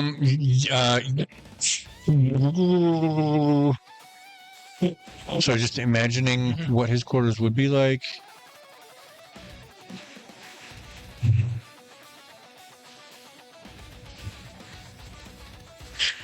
So, as you step through the door, you're in a reception area. It's not a doing business area, but it is where if you're not a close personal friend and are still kind of on the edge of state business, this is as far as you'll get. On the other side of that will be your father's study, and on the far side of that will be his personal quarters, his library, and then his actual bed chamber, and then probably a man cave type room. That's a room just for Yes. Yeah. Yeah. Okay. Well, I've actually seen the image of him, so. Oh, right on. Good. I'm glad I put it up then. Yeah. In fact, I'm trying to figure out how to. That's why. And then I need to. Orientation. Real question is, how does he sleep with those horns? Oh, true. Flipped. Yes, that's the way we usually have it. Right. No questions. Okay. He says sleep like a vampire. Or right side. Upon entering, there's no formality to it. It's simply a son coming to see his father in terms of energy? He is on the far side of that initial reception area, so he is actually deeper in. It's a sign that your father is willing to receive you. Had he met you on this side, It's like, what do you want? it would be like, yes, exactly. But he's just kind of standing there. He has a book open. He's got his robes open. He's wearing no shirts. He's wearing pajama bottoms, effectively. He's very casual. He doesn't look defensive or pissed off. He just looks tired right now. And approaching into the room, stopping before coming to where I would sit. He's like, is this a bad moment? You're welcome. I'm just going to kind of sit across from him. He sits also. You said he was reading? Yeah. Can I see what he's reading?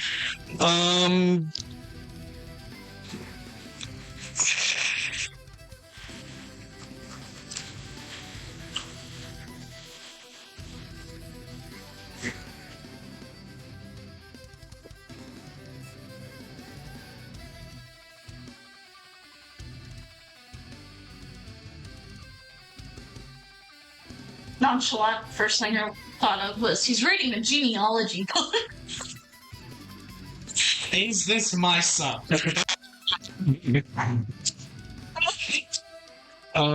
He's reading 23andMe. Like a 30 months back. Because it's from hell, it's like 1,000 pages long with legalese. It is a book that you are familiar with. You have done studies from it, although it's not one that's like.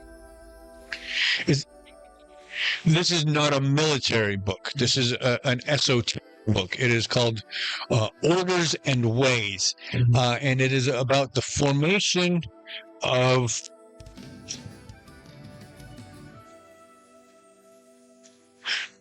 It is specifically about two factions within the 10 circles below that have crept up through the ranks to include virtually all of the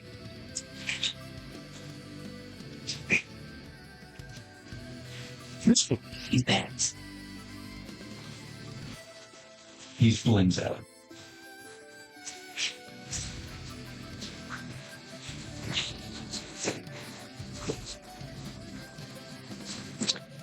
I'm going to cover that. Excuse me. Don't want to walk on you. No. Oh, I see. This is the hierarchy of the circles below. So I started taking notes. this is the one you actually wanted. You wanted notes a million years ago. Yes. Yeah. So you got the raving souls, the tortured souls, the damned souls. That's starting. You're working in the opposite direction, right? Raving, tortured, damned, imps. No, the Infernus Knights are actually above the imps in terms of the hierarchy. Okay. Which is why it serves. Yeah, I understand now. For some reason, I thought he was of a higher station, but It is the incubus that are the That's next what higher station.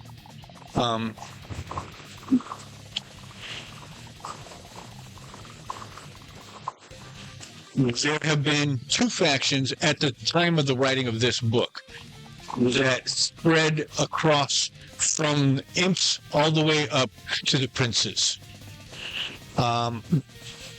They shared membership from all of the ranks, and steered at the time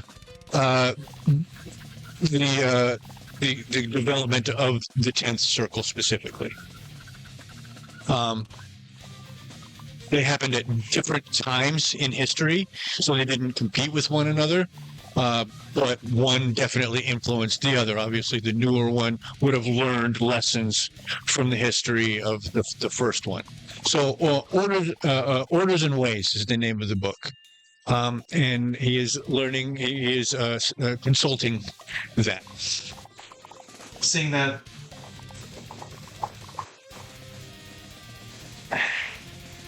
I suppose that is a great reading for our current situation. Suddenly topical. I didn't want this to happen. I didn't encourage it. I want you to know that. What we want so rarely steers our lives, my son. It's not so much that I'm worried about a dagger in your hand for my back. But the more followers one accrues, the more random happenstance happens in your name. If I don't prop your growth now, some insane follower with your mark on his arm could make a decision that affects not just you, not just me, but our entire empire. I understand. And I will do everything I can to prevent that from happening. As must I.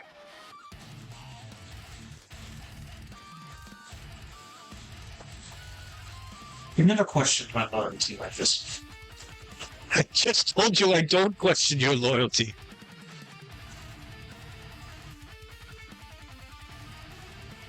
This is so little to do with you. It has everything to do with the mark on their arm.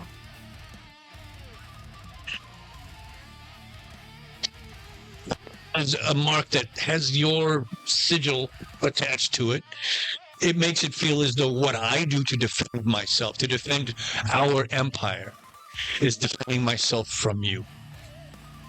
Step back from it, my son.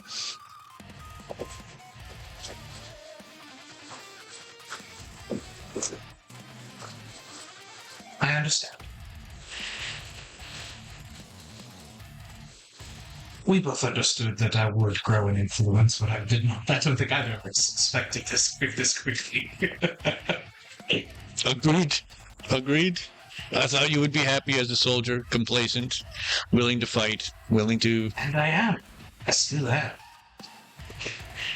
I can admit that having those showing such loyalty does feed a part of me. My loyalty to you still stands true. And it's comforting to hear you say that.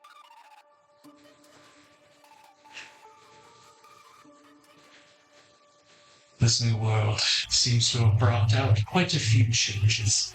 Things none of us were ready for. I twitched my wings. Right? Do you want to find out more about this? I don't understand what it means. It's had an effect that was expected, I suppose. You mentioned that there were associations with your abilities, with some sort of structure outside. Yes, to my understanding, there are others with similar abilities. And I can say I probably brought one of the books with me just to kind of look over. I have the translations. I'll say it's like the level 1 book I brought. This, from the bit I can understand, it speaks to some of the healing abilities I have. A lesser version of what seems I can do, but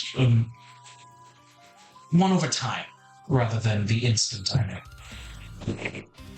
And there's another that I've seen in the books that even talks of speaking to the recently dead. Fascinating. Yes, I don't know how to do that. I don't know if I'm able.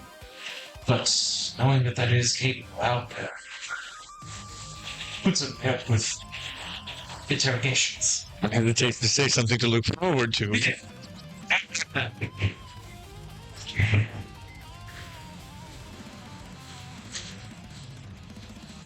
I have been worried about this. What it would mean.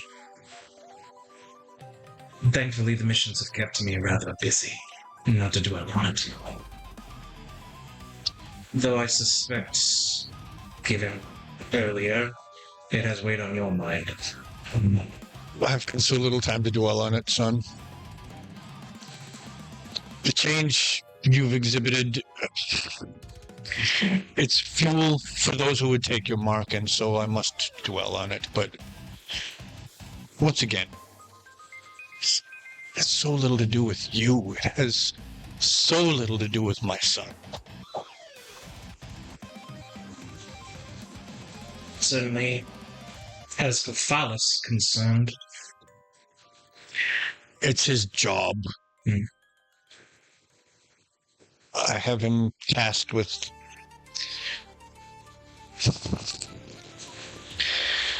details that trouble him, and because I choose not to see things in certain lights, it falls on him to do so. which I would imagine how you found out about this. I had heard inklings. Tonight was specifically due to her own actions in the room. They verified those inklings, but had she not removed her cloak, simple as that, she might still be in command of her legion for another, who knows how long, until she revealed herself. She's been a friend of mine since before we got here.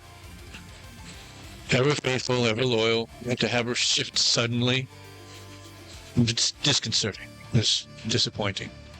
It was a shock to me.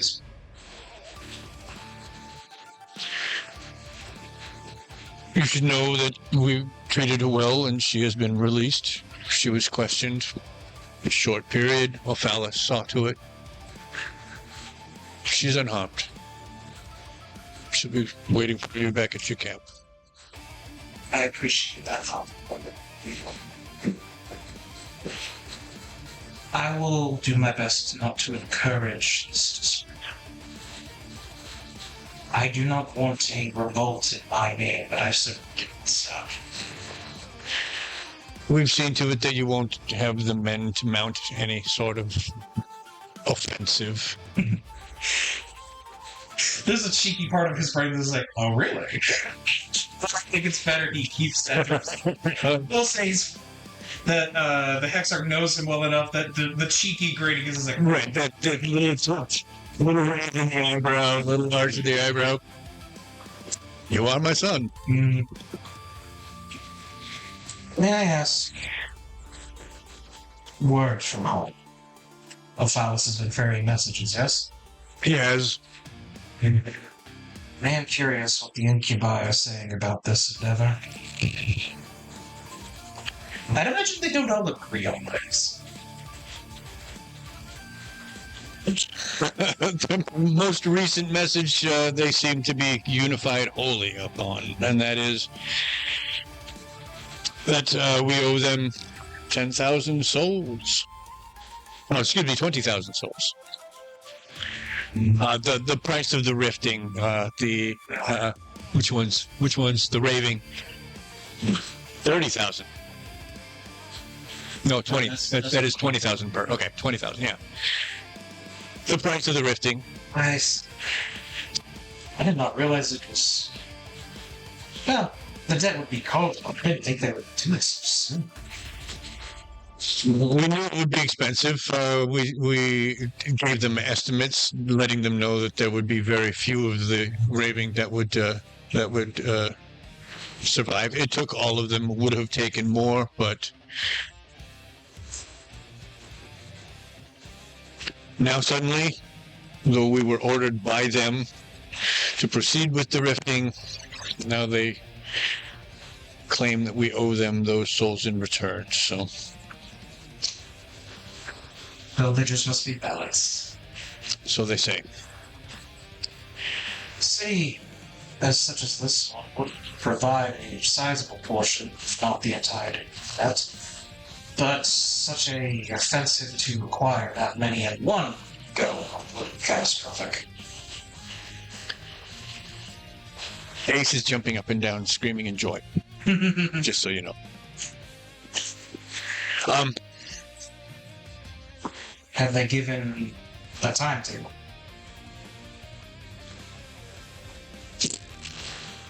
They have explained their intent to begin applying pressure. They've been less than specific as to when or how.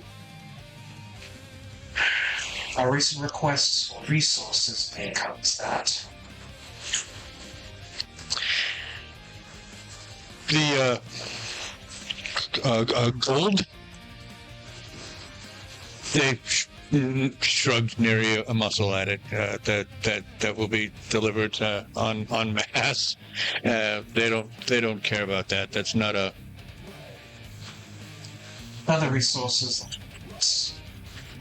gained, such as replacement of that would be Specifically, yes, and that actually lends credence to the research that you've begun, and so I am grateful that you've already started reaching the subject. It may prove critical to our efforts here. You mentioned that Ophalis is keeping an eye on troublesome things. I'd imagine. Just say my fucking name. Thrones, they don't speak in single sentences.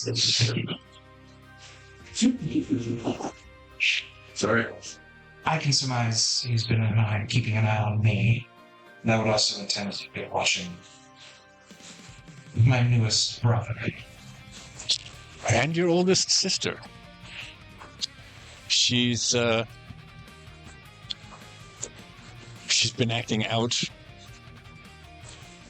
I suppose she's rather old. She demanded to come.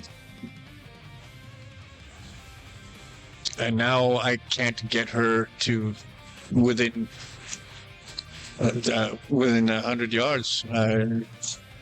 It's as though she demanded to be present so that she could vex me. That does sound.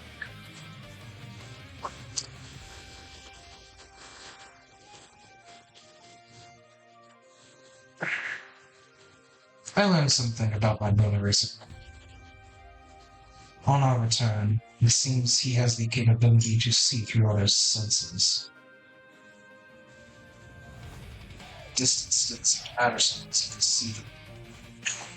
When we were leaving, we were given an escort by some guard, the ones that gave us the invitation, the Lord of the Sea. Mm-hmm.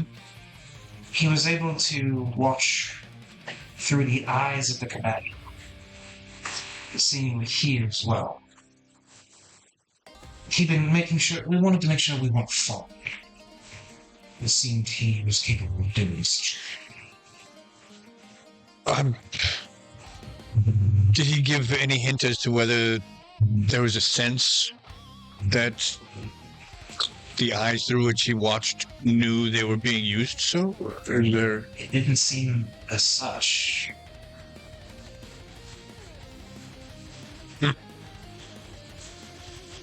I'll inform Ophalis. It's critical he knows such things. It would seem that my dear brother is capable of great subterfuge.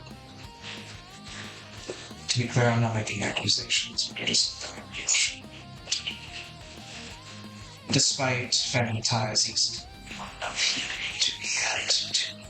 I'm still waiting on the 23 at me. It's what? The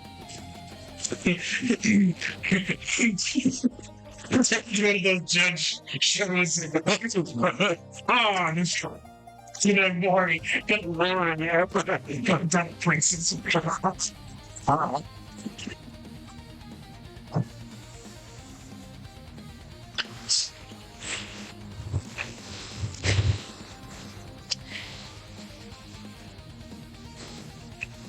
Sibling rivalry aside, He has proven useful.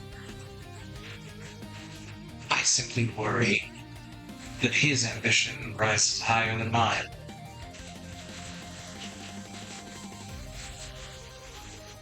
He's shown no such ambition to me. Where he has outshined, it has been clearly without his specific intention to do so. It's incidental, it would seem. It's simply a feeling. I don't believe that if he seeks power, he doesn't follow the same route that Noted. Noted. I thank you for your forthrightness. Thank you for this. Admittedly, since coming here, seeing risen to such a higher station now, it's been a bit vexing to see where the Hexarch begins and my father ends.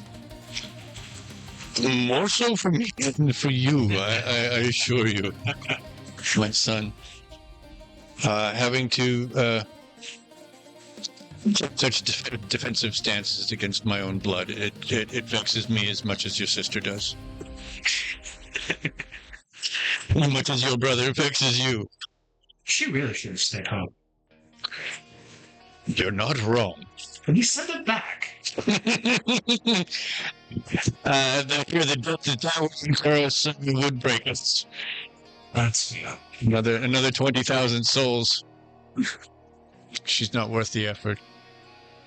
I love her. But she's not worth the effort.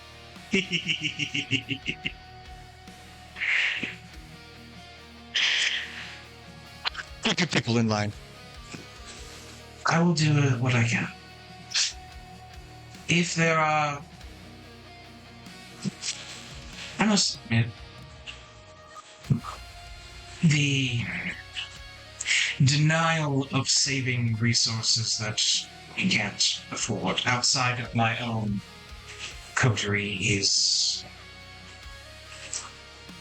bothersome. I understand the reasoning. I will do my best to control the impulse to prevent such things. You must. You simply must. We can't afford the friction that factionalization would wreak upon our forces, upon our culture. We must, in all ways, in as many ways as we can, remain unified. There are those, even within the circle above us, that would feed on such division, that would thrive upon it and benefit from it. And outside the circle, even more so.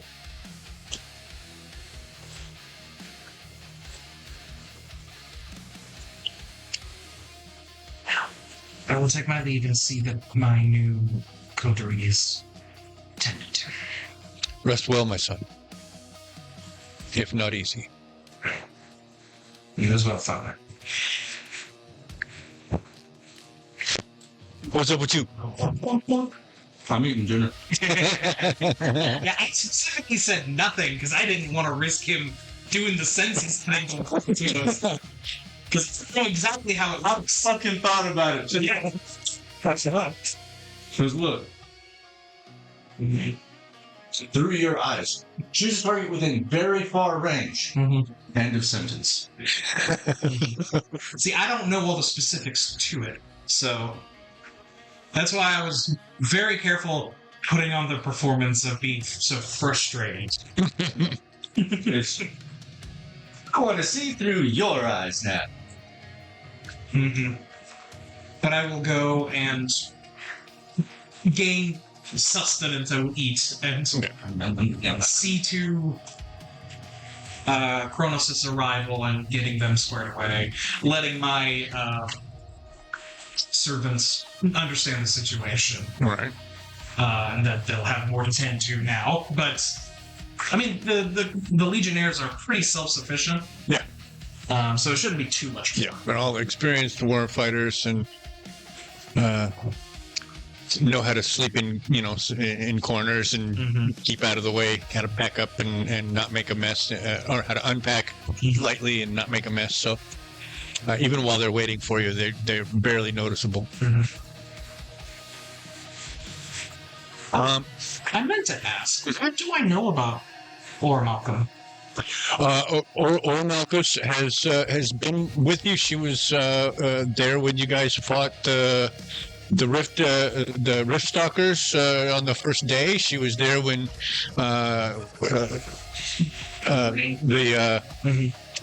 when the sapper was burned. She was one of the original. She's a character.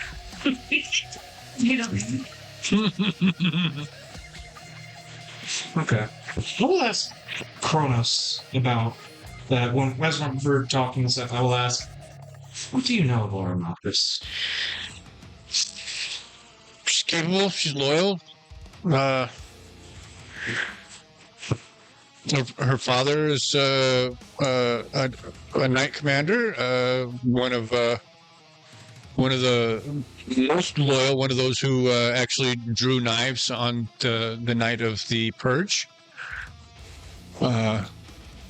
You know the purge to be the night the rest of the knight commanders were killed.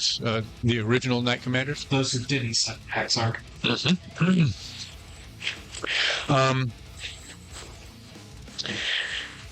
Well, promoting someone who has shown loyalty as well as someone within the region. It is something I would do. I understand the choice, though I do hate to see that it came to them.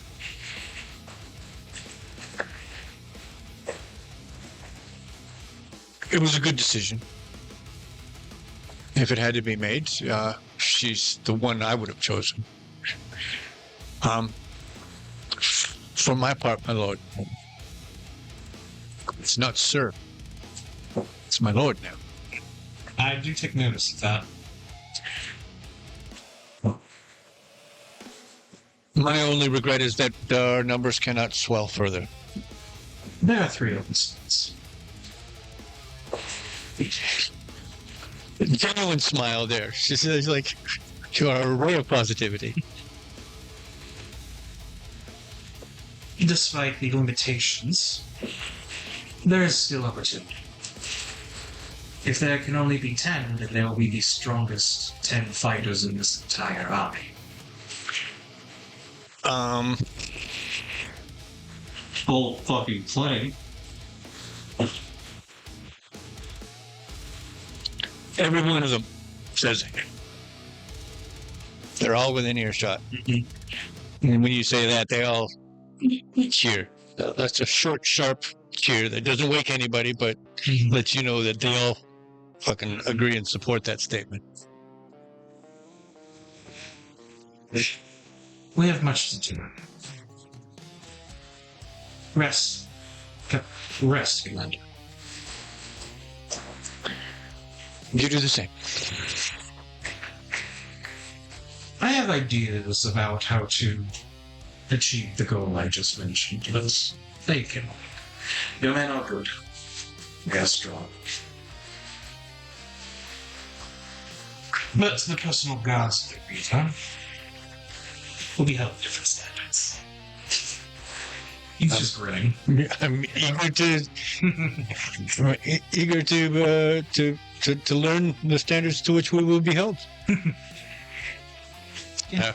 For now. Hope we can maintain them.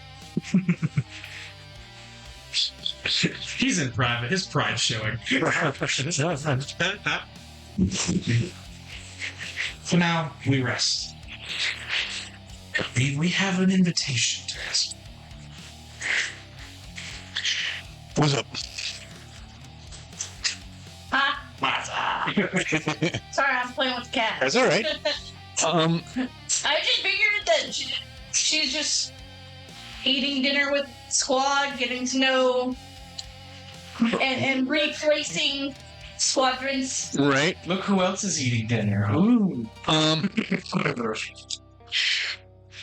Do you want to do any, like, you can, if you have interest in doing so, structure your 70 men however you choose. Do you want to do it in groups of 10? Do you want to do it in 25 and 10 and however you want, whatever weird number groupings you want.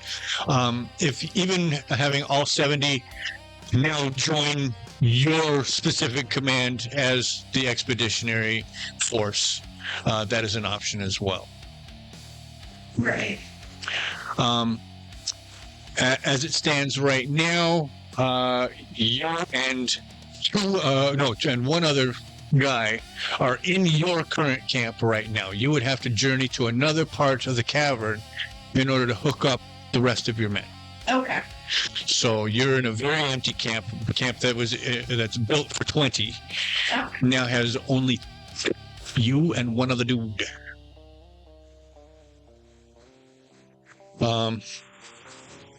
You know what? We'll call him Azrael. Okay.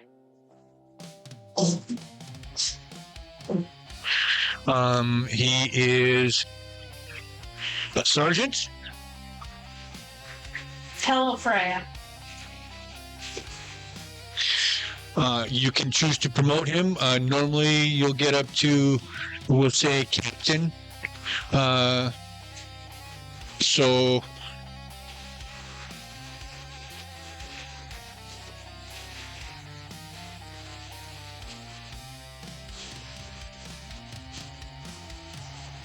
You know what? Can I ask this then, Dad?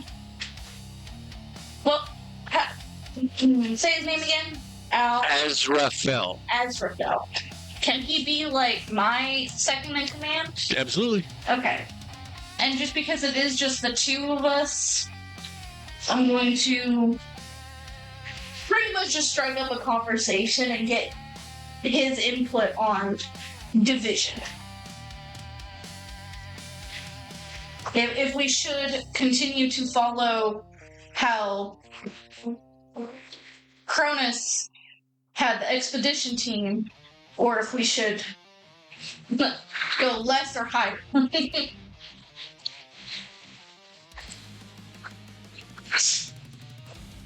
Excuse me.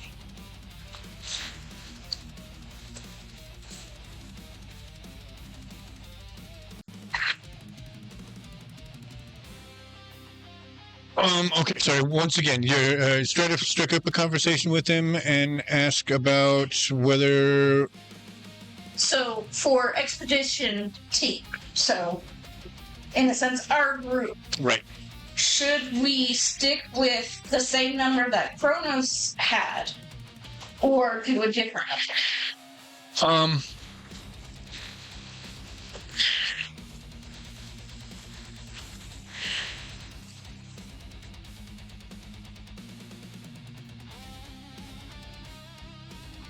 Well, Commander, the 50 men that were not assigned to Commander Cronus's Legion specifically have been training. They've been down on the training yards since we got here. They're ready to pull their hair out, those that have some. They are bored. They are restless.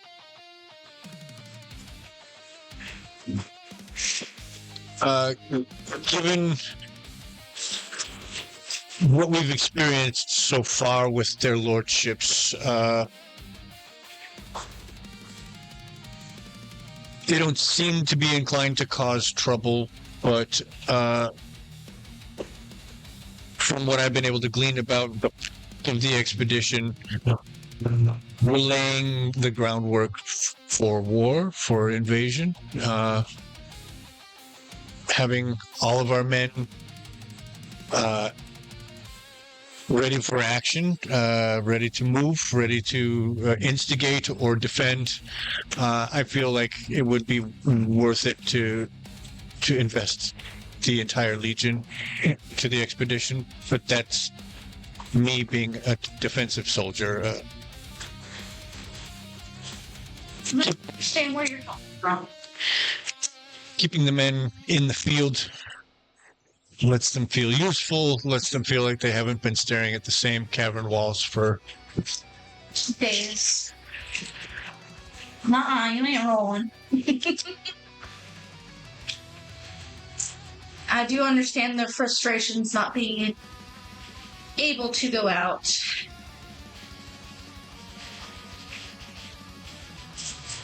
But the way that this convoy is trying to head, taking in fewer men at the start seems more plausible. it does make sense, but leaving a beachhead, an area prepared and defended for us to be able to use as a base camp, will require men for its defense. Transport back and forth. As we extend further and further, we'll need more such beachheads, and then we'll also need to maintain supply lines. Eventually, we'll end up dragging most of our men, if not recruiting others, in the maintenance of those. I see. So, How far is the general mess hall from their camp? I should really do a map up, huh? That would be a good idea. the cavern. Yes. Actually, A full-on map, just having a rough idea of what location is where, yeah. so we have an idea spatially. The Right. reason I ask is because once Fick is done eating, he would see an opportunity and make his way towards the brand new Knight Commander to see if he can offer any advice if necessary. Mm-hmm. Oh, sure. You want your own Knight Commander, huh? Insight check. I don't. Go ahead. You remember how that went last time? Hold on. Sure it worked. Crit. Prove it. Did you roll multiple times to get it? I did not roll both dice to get. You did not roll both dice. You rolled one dice at a time. No, I rolled them and then I got this to a 7. I didn't roll the die. No, he maneuvered the dice. That's a fun thing you can do in the Fantasy Flight Star Wars game as a gambler class, which I bought into when I was when I got to play it at the shop. Because basically you roll dice and you get like either blanks or symbols that mean different things. And what you could do is you could just you could turn fails into successes or successes into critical successes. It's very fun. Doing that, I killed General Grievous twice. Wow. And he's a hard person to kill. I watched a whole video on. Well, it was a whole video on why Obi-Wan was the only one to be able to defeat him. Flower. No. Blasters. That's how I killed him the second time. The first time was with the fuel exhaust of a ship. No, I know. I saw him. Oh, he's right. No. Yeah. I should really do the thing right now. we're fapping to entertain. It's fun. Fair. But yeah, I started off as a pilot in that game because I wanted to be the one that flew the ship. And I went so hard into that. Like, at one point we went to Mandalore, and then Grievous showed up trying to get the Darksaber, the whole thing. I wasn't with the party because I couldn't do anything outside the ship, really. So I brought the ship to them. Hey. Have you? Oh my god. He was on the hull of the ship, and I went, full speed! Oh, and then he fell in rebar. It was great. Have you seen the Henry Stickmin collection? The what again? Henry Stickmin collection. No. It's a game. It's a game series. The Henry Stickmin collection is all of the games put together, and then the finale in total. And one of the characters is named Charlie. Is it Charlie? I think it's Charlie. But he pulls shit like that in a couple of the choices. And I watched Markiplier play through it, and that shit got him so fucking giggly. It's hilarious.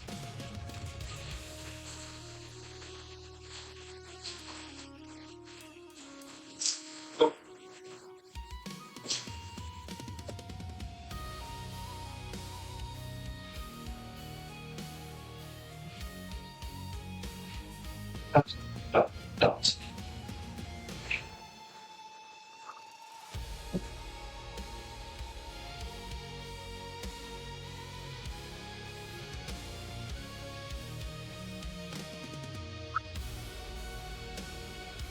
Yeah, I did a favor to see if this would be the decision that Chick would make.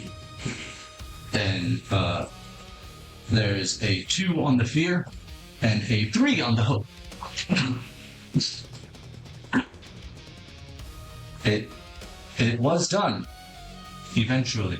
He wanted to really finish his meal first. He wanted to enjoy the... He was unbothered. What? He was unbothered. Well, yeah. So, by the way, Fuck you. well, yeah, but that's a completely separate story. All the way up until I came back and sat down and listened to the lovely heart-to-heart between you and the X-Ray, my heart was fucking pounding from the guards coming in. Okay, hang on. De-escalate. How can I de-escalate? Here for me. No, I didn't even care about who they were here for.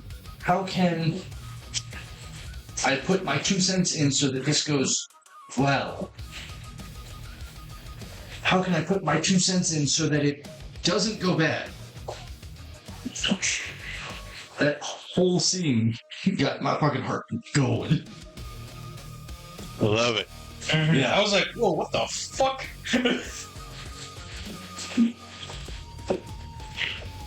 Almost done.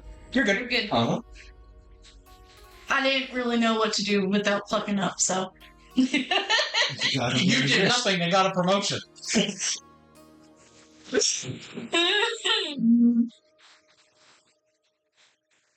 As far as you all know. Yeah, well, your dad got what he wanted, so... Yes and no.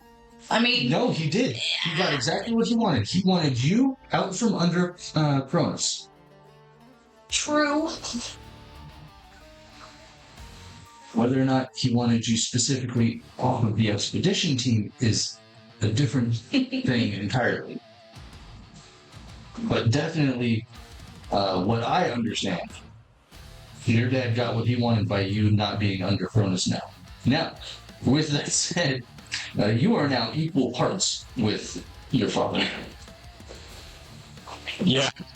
Yep, that promotion brought you up on the same level as him. I did not miss that detail he stated. I don't think your dad realized what he wanted. And what if I be promoted? Okay, she's the equal thing with you. No, wait. No, not undo that. Redo. I just wanted, I wanted her to, what did you want? She's Legionnaire, there's only one way to go up. Without going back down. Look at that. 100 men. 100 men? I've got 100 men. 100 men! 100 men. Yo, there we go! Make an actual mappy map that we can put on there over this coming week. Training Training notes. Each one of these is a different discipline Okay. of training. So you'll have ship, spearmanship, ranged, that kind of stuff. Yes, Yeah. exactly. This is LA County. It's a really, really big, huge fucking cavern that has the equivalent of 4 or 5 small cities. Oh, that's bigger than I thought. So each one of these is a division. There are 10 divisions because there are 1,000 in Furnace. So there's 10 divisions of 100 men each. The Imperial Guard here, specifically your father's forces. So I will need you to choose one of the empties, and that will be where your That helps. so far end. That one or that one? Hang on. That one. That one will be 1. That's That's a 2. That's a 2, so the other one. Yeah, I do one. What's your name again? Malchus. Yes. Oh, thank you. I need my tiny die. My time. It is your tiny die. Our tiny die. This is Stockyard. The Tallyman Stockyard, the Whaling Gallery, the personal quarters of the Emperor. This is an open staging area. Nothing is ever built here. There are no permanent structures here. It's purely for forces to be able to gather before moving out. This is Answering grounds. exactly. This is the long path that leads to the what are they called? The sappers camp. And the exit to the cavern there. This another exit. Who knows? We haven't gone there yet? I haven't. See where we came from. What are you talking about? There's another path that goes somewhere. I have yet to determine where it is, where it goes, what it's for, if anything. I have no fucking clue. But I just wanted to. I have some That's a good idea. I have ideas. So that's welcome home. Yeah, mushroom. I'm gonna trip on the. So where's the mess yard? For the Bever. Oh, see, that's an excellent question. That would be. That open spot right there between the there and there. Is that what you're talking about here? Yeah, I figured that might be, or kind of near the mustering ground area. I think that makes the most sense. In one of those. Yeah, you know what? It would be. It would be. So.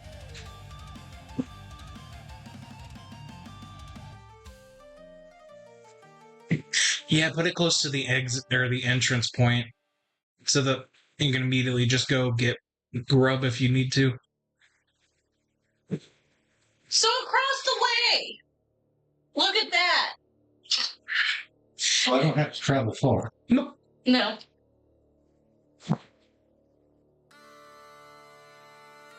I love that it's in the shape of a heart.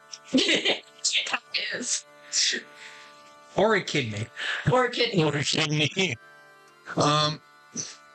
We'll say that because you guys are, this is like as big as a small town, that you guys have a division in. So this here would be His Imperial Majesty, which ironically spells him. He is him. And then this will be divided up like that. One of those, that will be divided up like that. And then back here will be your sister. She's the back. And then staff and dining room, kitchen, and all that kind of stuff. Personal, the family rooms, that kind of stuff will be in the open, unclaimed area. So yeah, we'll say thick and Strixus.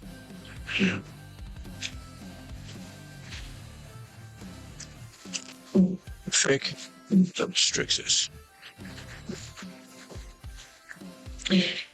Anybody? Anything? Does that sound good? Look good? Yeah. Everybody happy? Yeah, I'm good with that.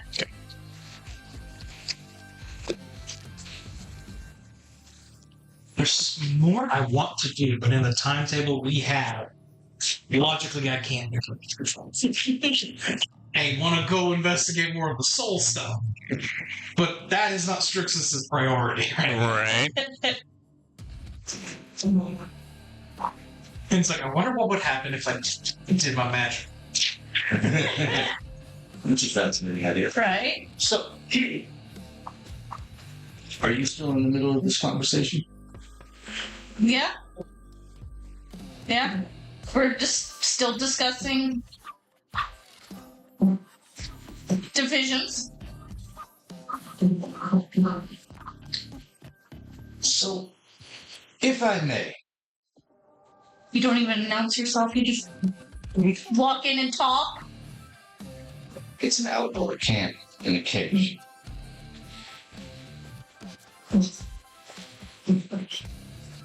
I'm the prince, fuck you. If you don't have somebody to announce me, you should. If Strixus was here, he would give his father a knowing look.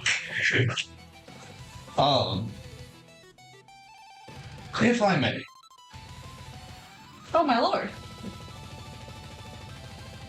good evening. All those men that you have in trade, I heard that they've been pulling what little hair they can. We have so much of this area to explore.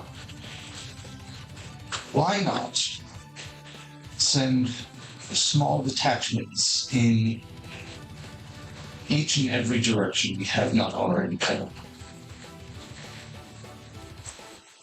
And then, when we find a decent enough unclaimed area, we can use that as a beachfront, you called it? Beachhead. Beachhead.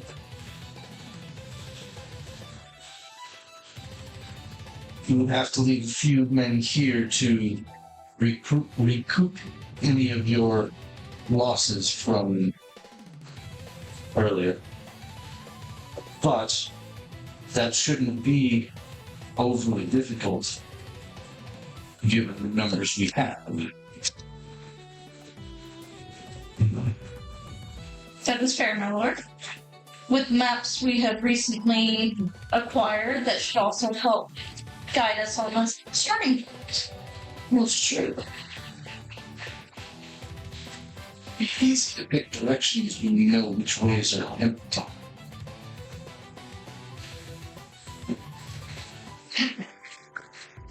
Sorry. Go ahead. What?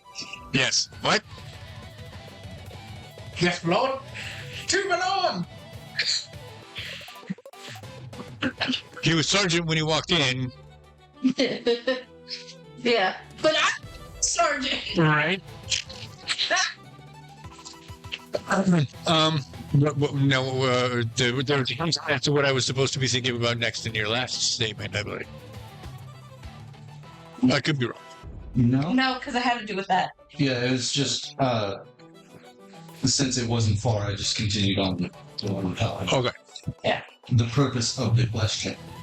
All I stated was send the trainers out into the world to do some scouting, find a decent place to put a beachhead, continue scouting for local fauna, any of the normal stuff, figure out what is normal. Just generalized scouting now that we have established ourselves presently.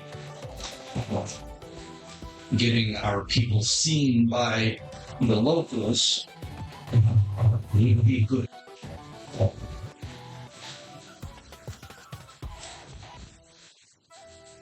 As spread out as possible would be good.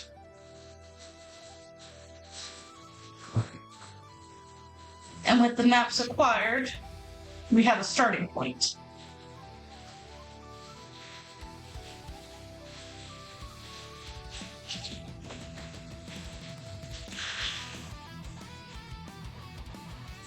Is Azrael there also, or you? Okay. Because me having our conversation still, and then fucking showed up. Okay.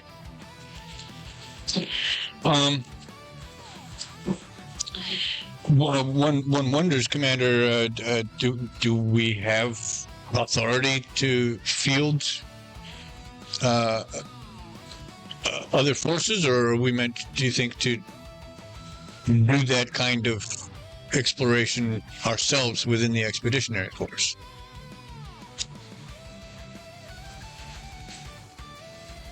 Your Highness, if you have an idea of the answer, you could. It won't be hard to get permission from Father. So that's getting our people seen in as many directions as possible will allow us to remain here that much longer. Our proximity to the city, Quorum, I would advise that we establish our beachhead somewhere farther away so we're not seen to be a direct threat.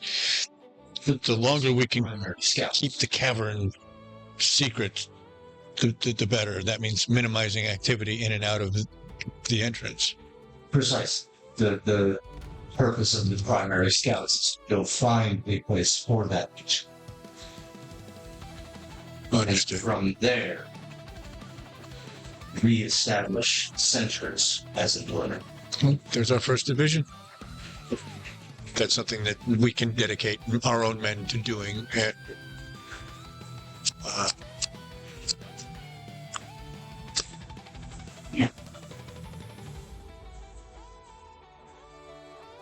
Most certainly.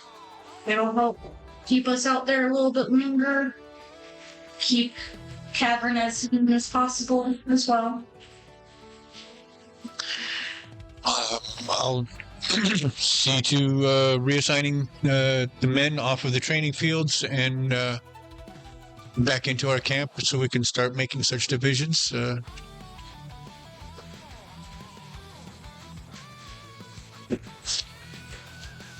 It's new. You have to forgive me if I. You're used to just taking orders. I'm not used to having to figure out how to give them. Say it again. Azrael. Okay. Well, I guess I could just call him Major too. Yep. Don't be sorry, Major. New rule for me as well. For Oliver. Right then. I'm to the training fields.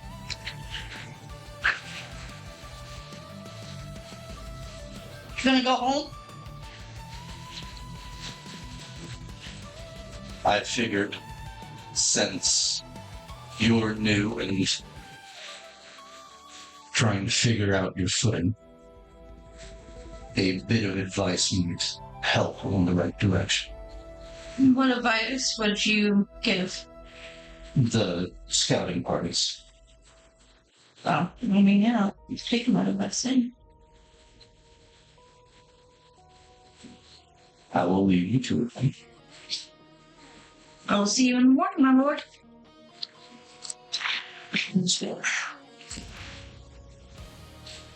Long rest if anybody needs it. I finally get to check in my bonus. I am clearing stress. And I think that the project, I'll work on a project. Torn between two. One, to study on the domain tomes I have to understand Slender. Right. Or start training the Reavers. But I already said that they need to rest and prepare for that. So I can at least start coming up with a training regimen. Basically, my intention is like, if I'm only going to have ever 10 men under my direct command, they are going to be the best damn fighters I can make. That's kind of awesome. Mm-hmm. They're already good. I want them to be the best. Right. So you're doing regimen development then, or okay? Would you count the dividing up division stuff working on a project or more of preparing? That's project. That's project stuff. That's not going to give you hope so much as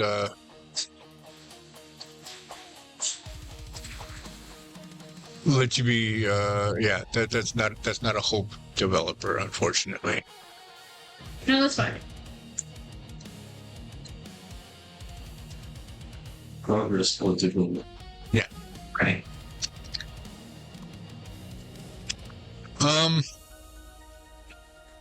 Morning comes. Everybody sleeps relatively well. 9 o'clock? 9 o'clock? It is 9 o'clock. Okay.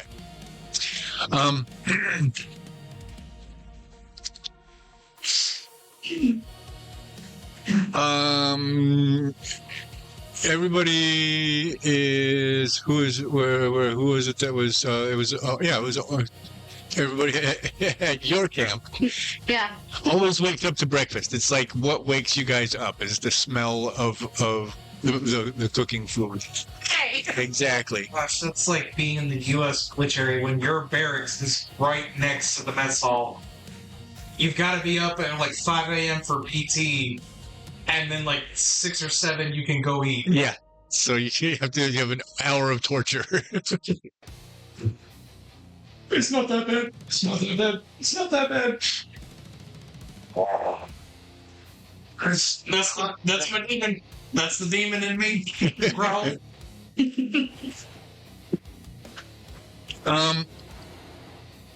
Over the course of the night, the men started filing in back into camp.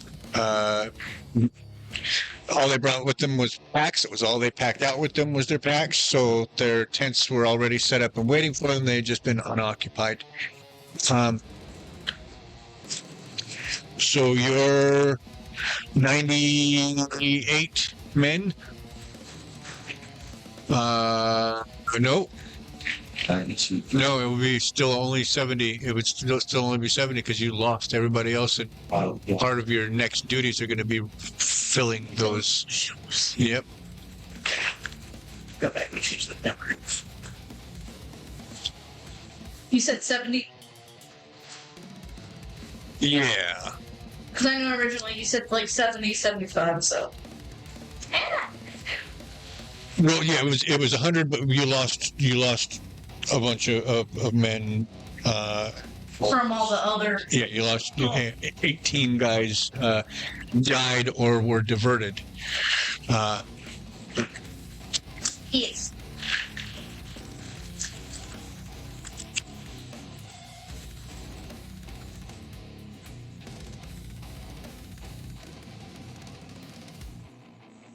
Morning time happens. Does anybody have anything they want to accomplish before setting out up the path to the sappers? Well, I suppose I could actually. I don't know if the containment area is ready, but I can go talk to the academics to see if they have that prepared or not. Right. So, a quick little leading experiment. So let us say that what they have done, because everything is.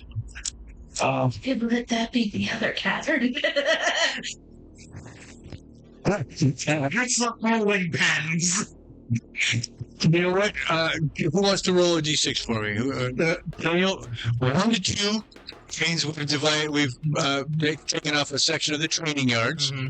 3 to 4 means we've done a section of the stockyard. 5 or 6 means that we've gone up the caves. Right on. All right.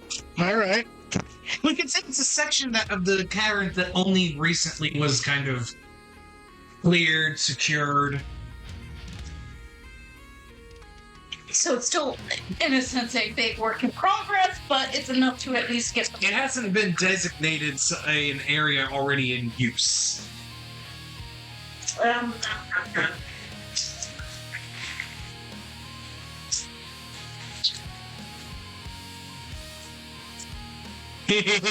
New map, new map, new map.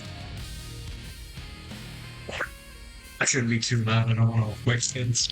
Welcome. they stop and yell and whatnot. I came home for a nap yesterday. I got to sleep about 20 actual minutes out of the hour and a half that I was here. Yeah. So fucking Because they were stomping and being loud. on the stairs, stomping up and down the hallway, jumping up and down off of furniture. It was freaking crazy. If you guys had a larger yard, I would suggest go play outside. Yeah. Right. Well, that's the deal. Just go outside, go play. I'd imagine you guys can't do anything like that though because of like The HOA rules. renting. Yeah. Renting's the bigger issue. I did see there was a kid pool out back. Yeah. Yeah, that's an hour. That's not heavy, but It's a full pool, enough that several adults can sit and chill in it. I was thinking kiddie pool because it's not very high. Yeah. it's It's lost some of its so It it's doesn't- deflated a little bit right now. It's on a very, very slight hill, so we can't even fill it all the way up. Ah. It's so like it's supposed to be like this high on me when it's fully done up proper. I guess you can't pull it around to that lot right next to the house, can you? Where I usually park.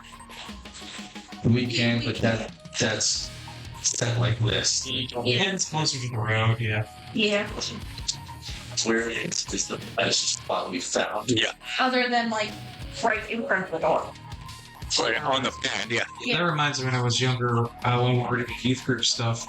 There'd be times where we would, as part of like a youth group, like fun day, we would host a slip and slide at my house, like one of those big inflatable ones. At my house, we are on a hill, but the driveway is like a long curving slope. So we would just stick it at the top of the driveway, and you would rock it down. That sounds kind of awesome. It was. It really was. When I had very awkward too. What really sucked is we had to put it in the grass. We couldn't put it on the concrete. And with wet ground, it's really hard to avoid the ants. Yeah. So where is the pen? Yes, your back with the academics. What do we call their association? Academics. Are they a guild? Are they an academy? A what? Conclave. I like it. Ooh, I have a name. The Canite Conclave. Canine? Canite. Like Cane? Or does that not work? No. Well, I'm just about like why specifically Kane? I like the alliteration. That's all. Like, if you would just call them the Conclave, that works better. We don't have to call it Kane.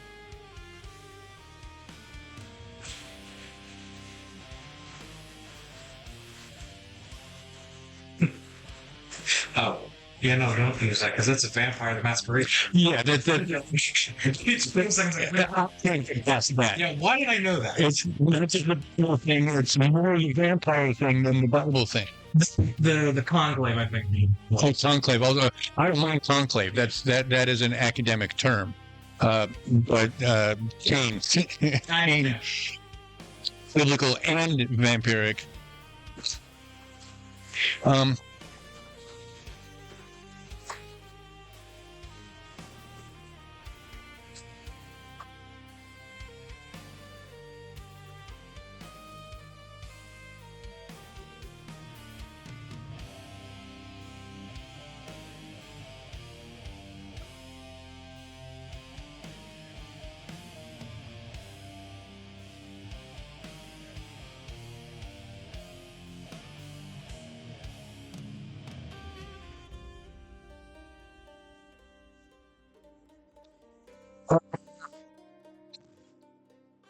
Christianus is your representative who has been assigned to your project.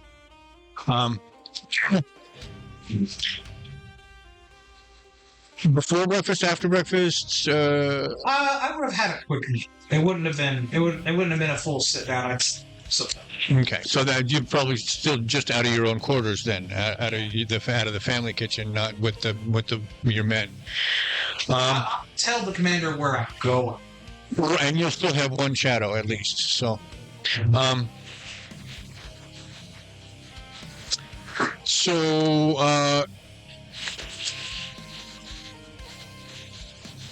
from here, it's literally one camp over, isn't it? God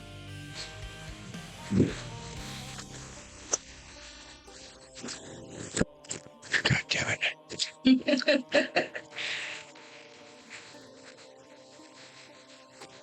Good.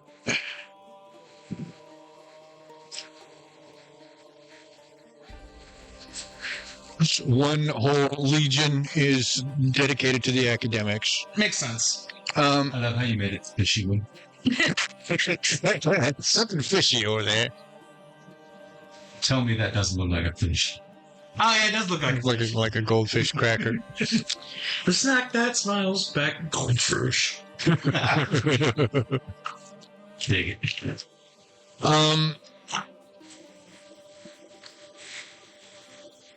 So you walk all the way across from your place over to the academics yard. You have to pass by the stockyard, so you're like slowly tempted to just kind of divert through the stockyard, go see Paristus, maybe go look for another encounter, maybe get another dose of what the time. okay. You hook up with Way back. you hook up with Teshinus, or get assigned Teshinus. And then he walks with you out and down the path.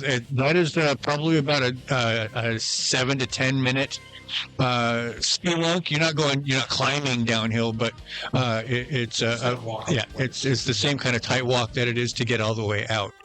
And then all of a sudden it opens up. There's no light in this cave except for the torchlight set at each corner of the enclosure. What was this person again? Teshinus.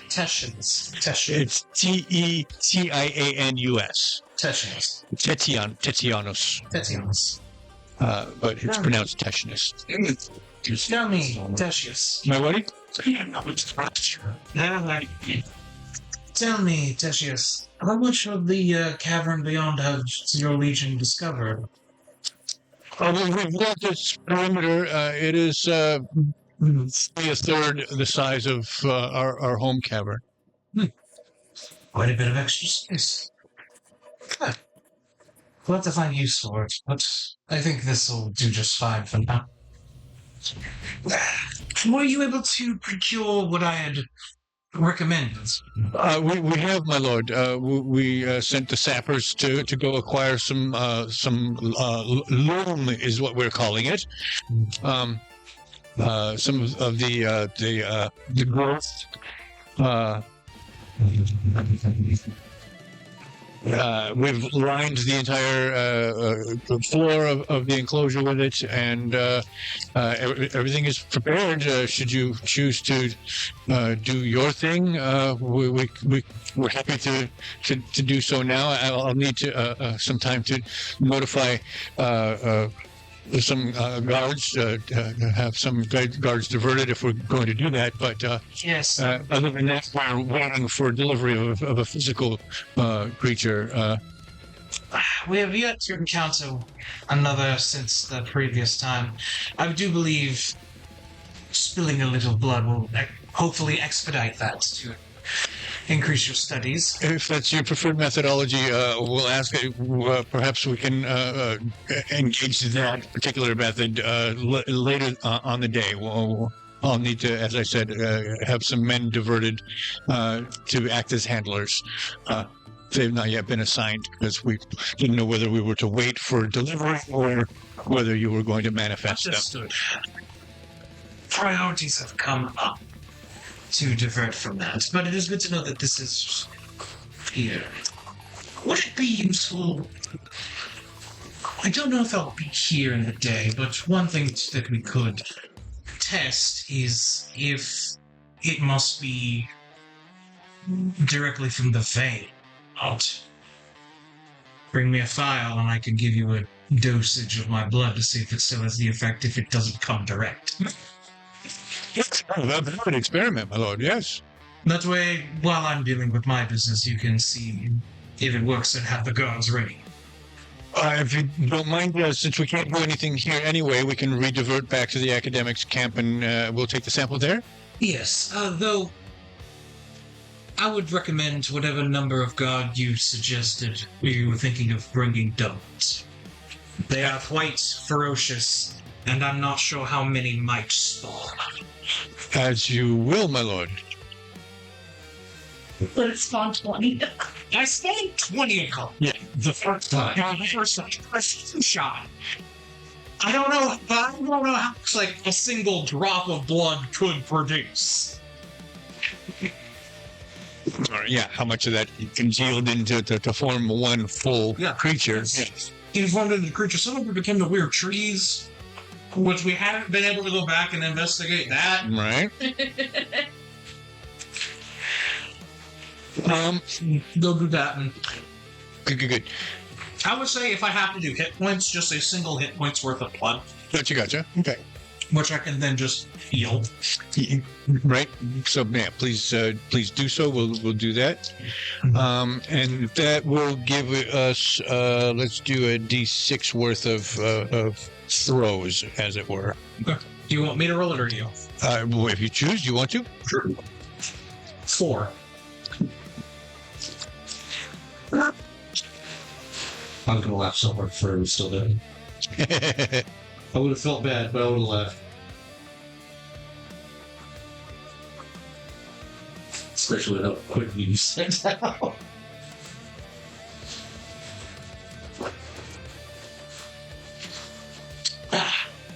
There we go. And then just not even really hiding it because its word's already gotten out at this point. I just kind of look at the hand. There's a bit of a glow in the cut. Yes. It does cause me distress, though. Okay. He down a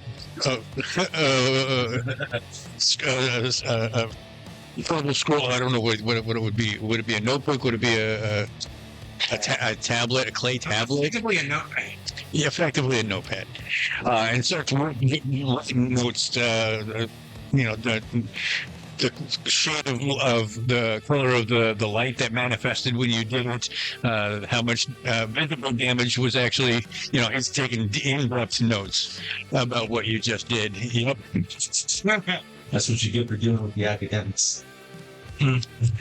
Well, I do look forward to whatever results you discover, whether it works or not. Thank you for the opportunity. This is truly exciting.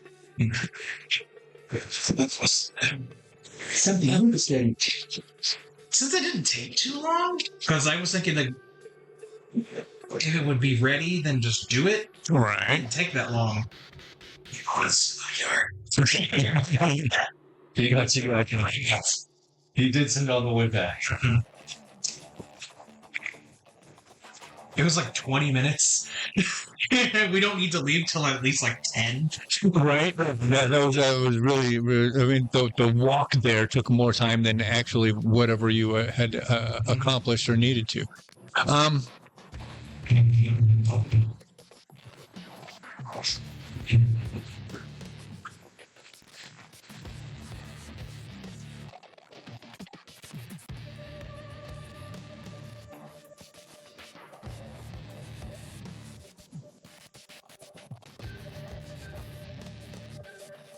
How long do you spend?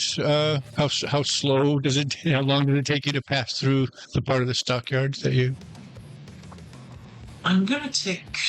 I'll first of all say hello to Baristas. Christus, let him know I'm here. I don't know if he has any updates. It's only been a day or so. But just kind of doing my own inspection around the strange. Answer this question. How long do I linger? How long are you? Yes. How long are you lingering through there? Because of the prep I still need to do, probably no more than an hour. If even that.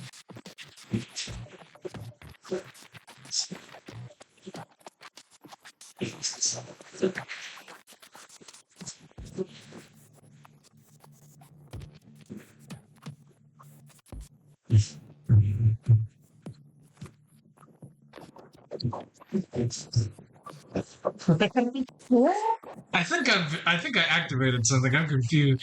This is not bad. This is good. I'm just figuring out how to do it.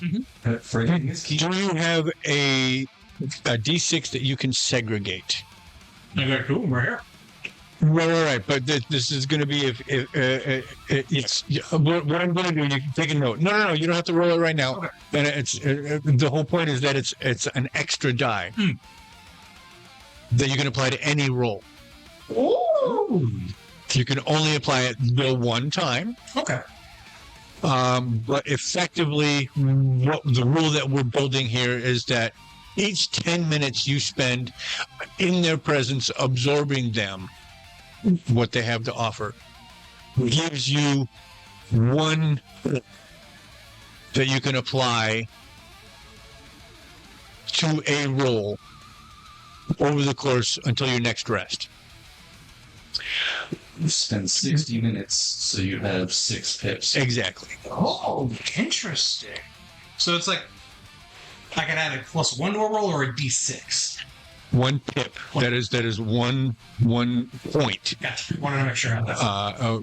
So yeah, and whenever it turns into a die, then you get the benefit of that die. So and D2 would be a coin flip, and D4 would be a D4. So I could right now it'd be a D6. Correct. Got it. Okay, I understand. That's a fascinating concept. I like that. We can't really say that how do you manifest the benefit of having regret or guilt or lifted from you, other than saying you get hope. But I want something that's a little more visceral than an extra currency. So we'll manifest it like that as a. I don't see. I like the feeling of this absolution, this forgiveness. But If you are suffering from guilt, then that's what it feels like. Mm-hmm. If you are suffering from self-doubt, then you are filled with confidence. If you are suffering from right now, what these creatures are is indiscriminate. Mm-hmm. What they're doing is indiscriminate. What they are for is very specific. And if you were in another body, I would be able to describe to you exactly what it does. If Vosk was here, he would know. Mm-hmm. For what we, as people who are not specifically knowers of what Vosk knows, all we can say is that it feels good to be around them, and when we leave, we take some of that with us, and that can be applied. A removal of the negative.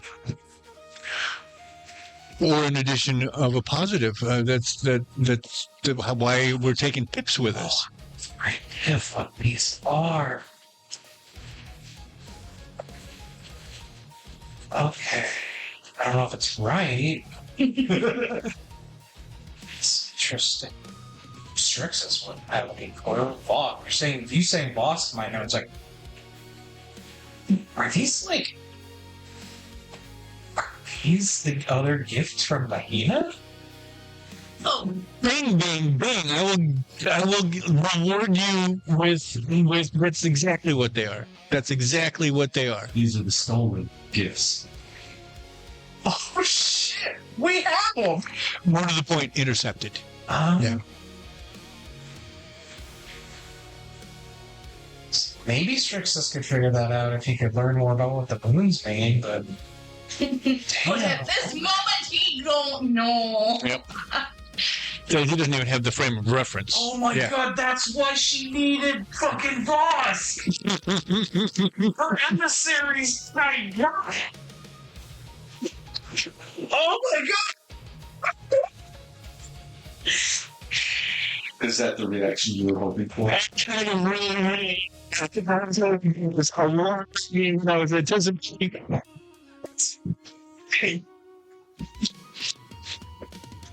Strixus, you don't give a fuck.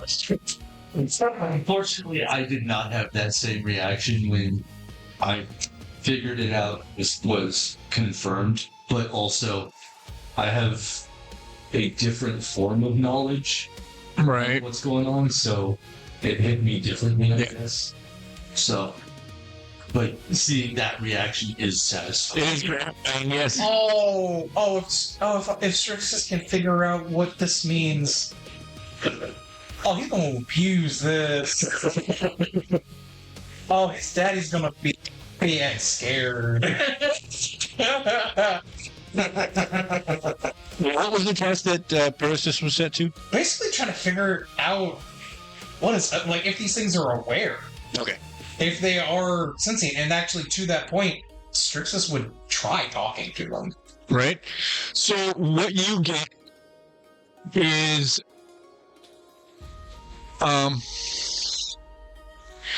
imagine if you went down to the Titanic in the submersible and could look into the windows of the Titanic and see people after the 160 years or so that they've been down there still alive, Horrifying.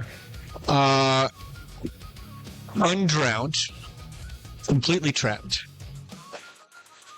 and they see you looking at them. Is it like a beg for help? It's colored by a certain amount of insanity and a certain amount of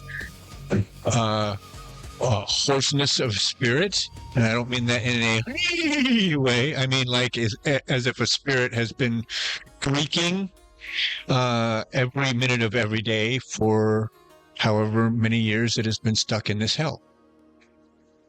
So above table, Mhm. we learned that the fairies were the first that showed up with Mahina, correct? Correct. These would be the second. Mhm. Okay. We don't know that, so we're acting as the second, which technically we've usurped their position, so we are. Okay. Technically, yeah. Technically, wow, okay. Ain't okay. Okay. Satisfying. That just gave me like So, oh my God. you know what's funny though? This just gave me a new character idea. Right. Use the ghost transformation as one of these. One that is linked, maybe, but that's for It's a neat idea, but fuck transformations, first of all. I actually already have oh, you have what they are. I have their ancestry built. Cool. If you guys can do it, they will become a playable race. It's a Clank. Beaching around. Wait a minute. Wait a minute. So, if I remember, Hold on. right this second, What? the Clanks don't exist yet, right? No, that's 250 years later. Yes, that is correct. The Clanks, I can give you the year that they were actually invested. But Not technically true. I know that. Okay. I might be making a connection where there's not a connection. Sure. These guys were meant to be Mahina's gift, and then we intercepted it. I mean, I don't know what the rules say if she can't send others, but what if the souls that are plucked from wherever to make the Clanks originally came from Mahina's realm? That's kind of cool. Because that door would still technically be open because they never got to go through it. Well, they obviously did, because they have a manifest form. It may not be a physical form, but it is a form that is manifest in the material plane. Yeah, but that's a neat idea. That maybe like the soul energy is being diverted into creatures like the Clanks, and that's where the Clank soul comes and how it can be trapped in the sphere. It's a neat idea, but specifically, Clank's soul is actually a fragment of the soul of the two casters that cast this set of spells. I forgot that was. I forgot about it. Okay. After spending time with them and like feeling the timetable rush down, he'll go over to Paristus. Do you spend much time with them actively? I know your duties take you other places. Not really. Yes, I spend virtually every minute of every day in their presence. It's... How could I not?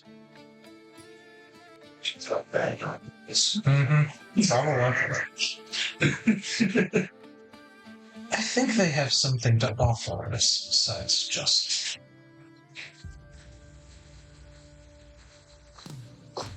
Certainly not companionship. No. Power. The sword. When you've left that presence, you felt that you brought part of them with you. Certainly. Of course. It's a privilege to be a vessel for whatever it is that they're granting us, but... I'm wondering if picking is simply a theory. I'll understand. He does not seem to be grasping.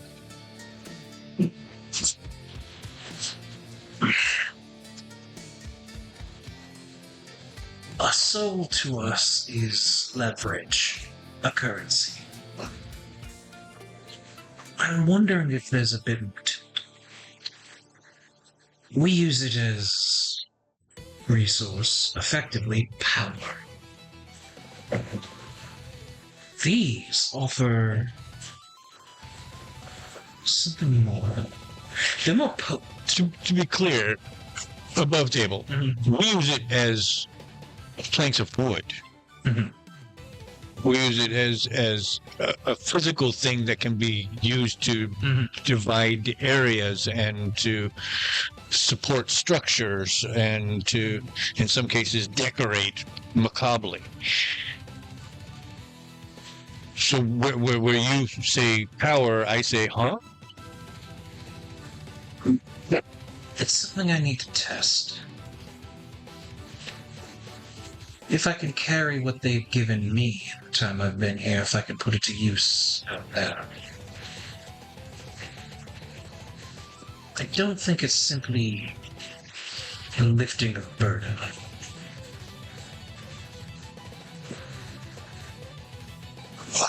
Any way I can assist you? I feel like I'll need some clarification as to the intent, but you need only request me, and I will be there to aid you. I understand. It's much like being in the presence is difficult to put to words. The idea I have is the same. Perhaps it is my own strange new physiology that allows me a bit more insight. Those in the above, they're familiar with what I've become. Really? Not to the same degree. We are the first of the Infernals to ever arrive here, and I'm the first Infernus. Seraph, they call it. There are others with similar abilities to mine. They gain their strength from a higher power. I need to read. It's bits I've been able to read over speak very esoteric. We are practical people. So we are. I think there is merit to understanding a bit of the esoteric, especially when it comes to dealing with these. The academics camp is just on the other side of the walls here. Yes. But do you want them traipsing around in your stockyard so quickly? I could use the company. If you would like, I can mention it to you. Athalas certainly disregarded it. But I think there's merit. I think there's potential that's not being tapped. I don't think these are just simple souls to be put to use as we analyze. Eager to find out what use you might think could be made of them. I stand at your command, my lord.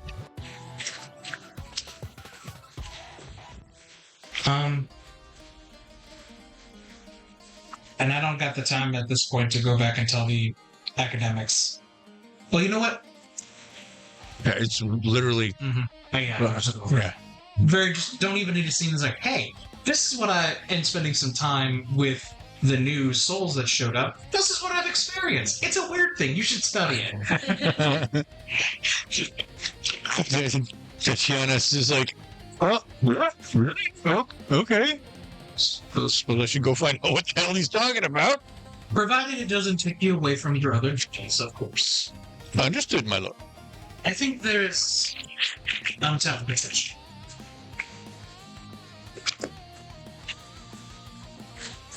And then I will go prepare for the expedition. Gotcha. You guys? We'll start at the... Sorry to take up so much time. No, you're good. Honestly, with being under Cronus's leadership and whatnot, we're still kind of following the same patterns. So waking up early, going to breakfast, and Right.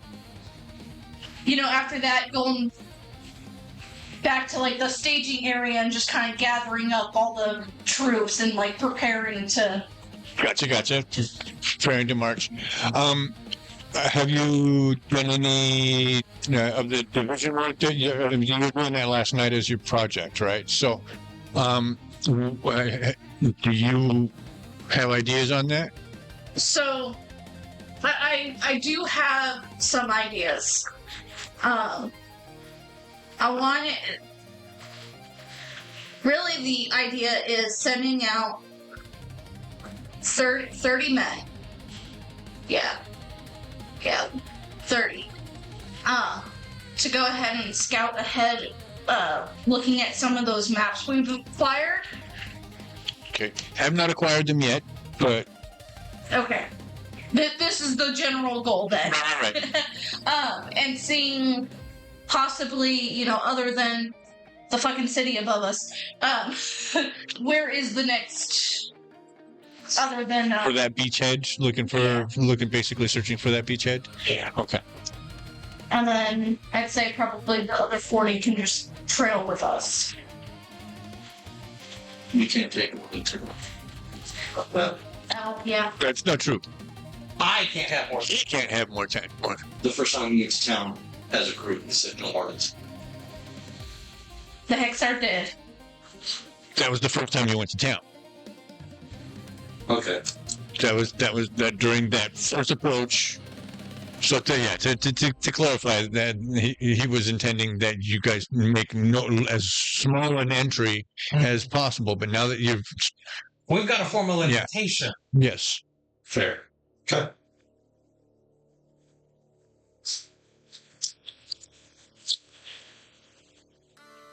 So yeah, that's the goal there.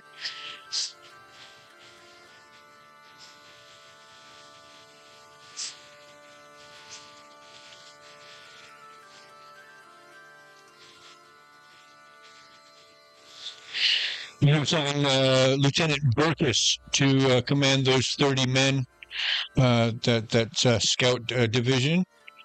BIRKUS if you care.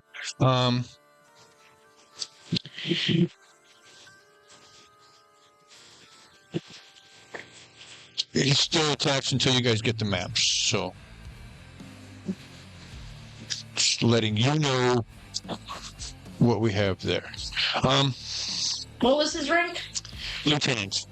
LT is usually how that's denoted. And then BIRKUS. Cool.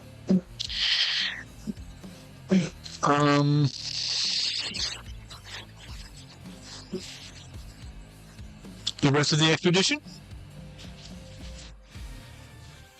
So, Did you have anything you wanted to do within your quarters or within the cavern before we get out to expedition business?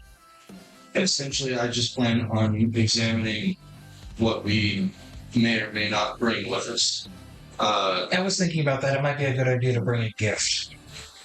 Right. I think I've got that covered. Here's a hunk of gold.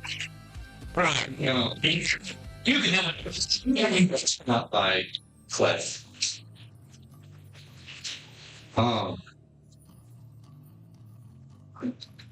Here's my sister. You can have them. She's fucking useless. That's better. Yeah. You haven't met our sister. No, my original idea. I just realized it's better Oh, for various other reasons. Namely this one. Oh, yeah. So I'm gonna have to backtrack on it's a portal on his forehead. Yeah, okay. the microscopic spy portal. Yeah.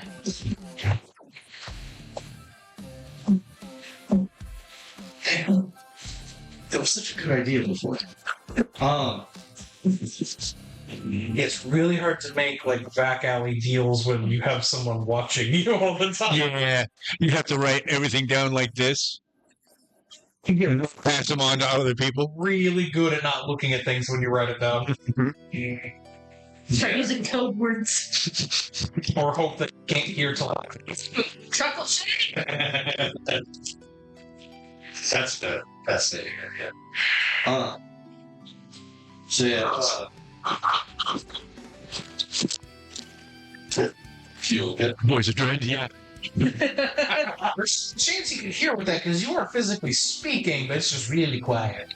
Oh, that's a good point. That's a good point. there's not zero chance. It's non-zero. It's also not necessarily a great chance. It is magically transported, so it could be bone conduction. I mean, you can hear yourself whisper, so it's a gamble. Right. How much gold did they say they were Mm. giving us? 3 carts for that hunk. Yeah. Well, did the Hexarch say that they were going to get I credit for don't us? remember. He was less than specific. Yeah. So it was going to be whatever the imps decided they could together and portal over. That will already be at camp. Let's find out. They just went through and just moved pieces of the sidewalk. And if anyone looked at it, like, what are you doing? It's like, like stray cats. Or like dogs getting into a garbage can. Right, you leave my porch alone. They're taking the porch.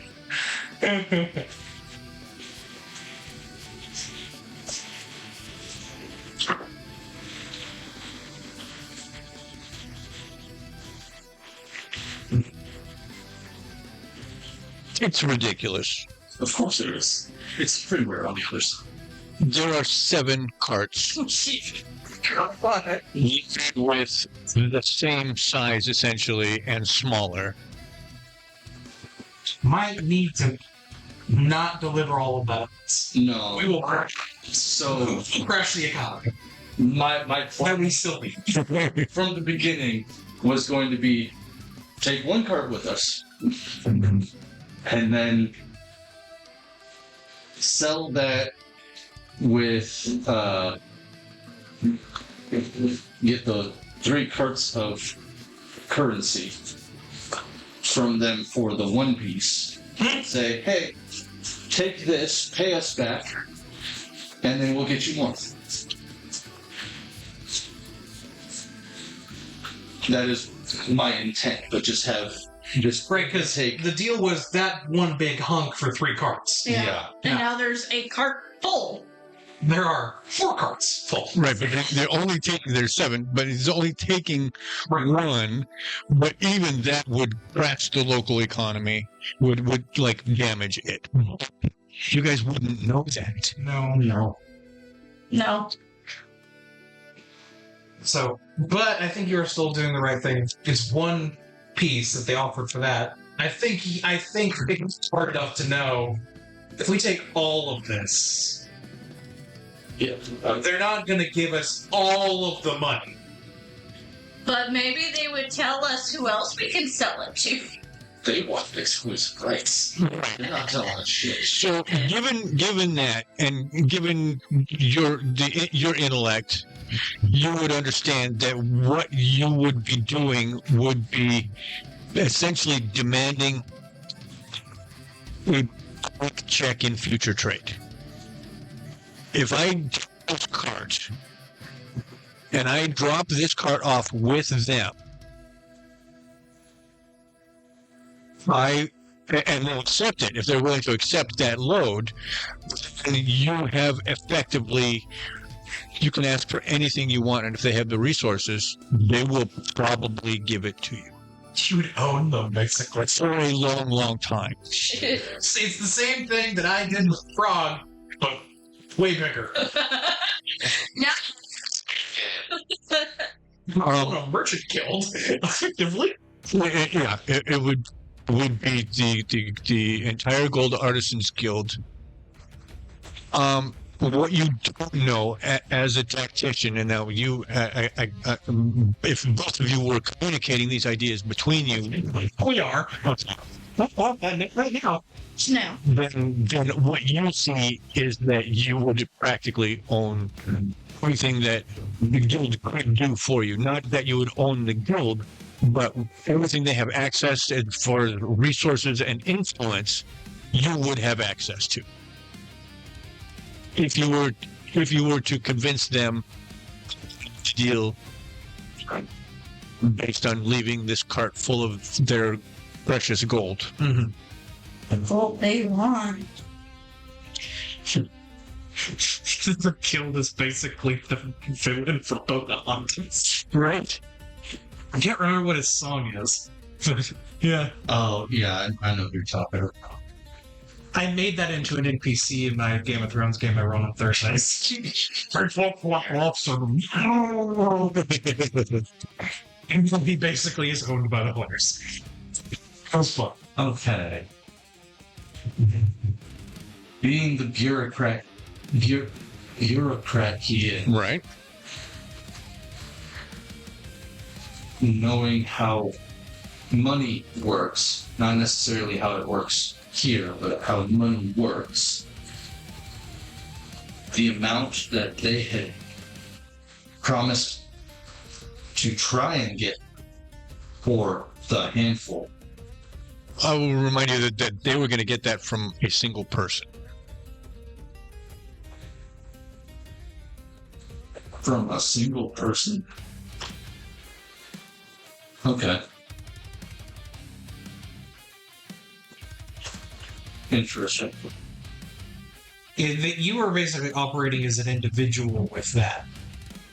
If you bring a whole cart as an individual, that could lead to issues if you bring it as a representative of the Hexar. Yeah, which was my intent. Mm-hmm. But right now, I'm trying to think money for money. The small thing here would be enormous. The whole cart would be staggering. Yes, I want to bring the whole cart and say, hey, you owe us now. Pay it off as you can. But that would take way too long to pay that off. I think a slow trickle out of it's probably the safest and best way. I'm thinking 1 or 2 chests of this raw gold. But even that, it still take a really long time. And they're going to be asking a lot of questions. They are.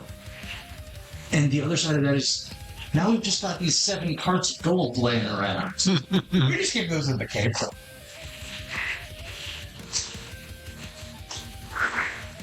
Yeah, it's not like anybody at home is going to be like, "Oh, we should steal that." Oh, there's paperweights here. Exactly. Why is this all this dirt here? It's the shiny dirt. Yeah. So yeah, I'm going to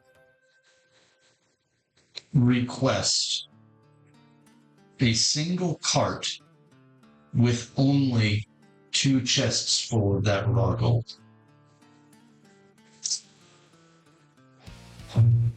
So request to only bring two of the crates.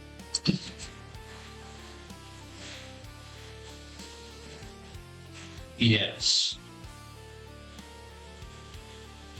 So these wouldn't be packed in crates, just so you know. So Individual hunks. correct, and then we're talking equivalent values as far as that. This was literally they went. What? Put these rocks in here. Like, boss said so. They need to wait for something. What Vic is suggesting is putting them in chests. Ah, okay. I'll make it more official looking. More official, less And obvious. seal it from people who might want. Smugglers. Yeah, yeah. I was like, my first thought, we have 7 carts of gold. All right, cool. Put some tarps over it and let's go. Right. And it's like, Yeah, that makes sense. but then you started talking about the economy. I'm like, yeah, no. Anyone who sees that much gold would automatically be like, I have a brother who has friends who would help me steal this. Even if They're walking in with an entire continent's worth of revenue, yeah. which is that makes me think of that historical king. I don't remember his name, but basically anytime he would just be traveling in this long like palace caravan, and any place he stopped, he by his mere presence bankrupted everyone. Yeah. That was more than one. That's just any kind of noble progress. There's a specific guy I can't remember. So yeah, I'm officially going to say 1 empty cart with 2 chests full of raw gold. We can go get the chests from the fucking boat. Mansa Musa, 14th century emperor of the Mali Empire. Interesting. A little bit of history today.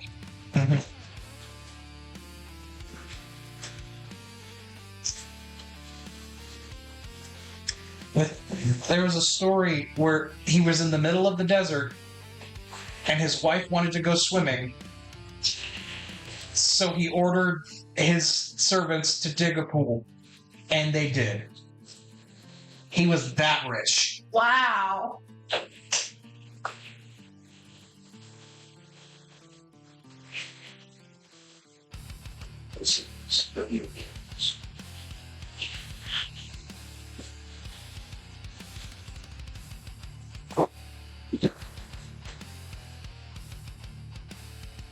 Good lord. Quick search. His estimated net worth in today's money is $400 billion. Woo!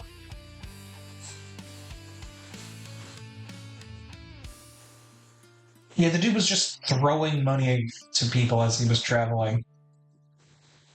Really? Yeah, he was that rich. He didn't care. Wow.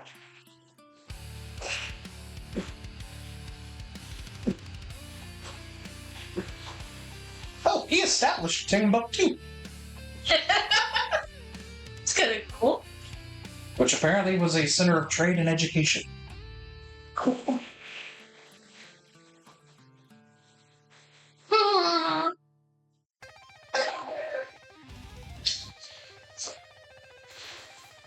Yes, I give you kisses. Do you despise the kisses? So,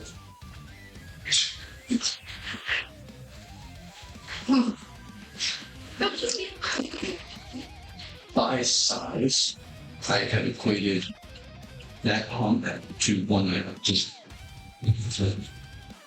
to put quantifiable numbers together. One bag equals 3 carts. One chest would equal 30 carts. Meaning, You're talking in the currency exchange? Yes. Yes, okay. meaning 2 chests would be 60 carts. Damn. That's irrational. Yeah. All right, Elon Musk. Look, I'm just Mansa. I'm quantifying numbers here so that we know what we're dealing with. No, I understand. I win when it comes to money. Money can't protect you from a knife. But it can buy you a sheep. Can buy you somebody else's back to have that knife in. Not if it's a long enough knife. That's called a sword. Or have one.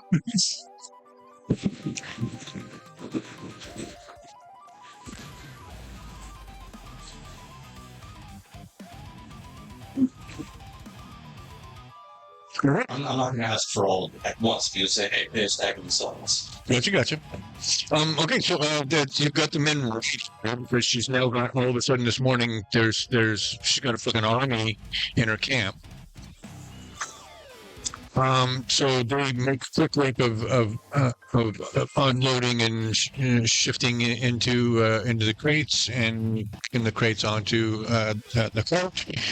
The remaining 8 chests worth are distributed amongst the other 6 carts.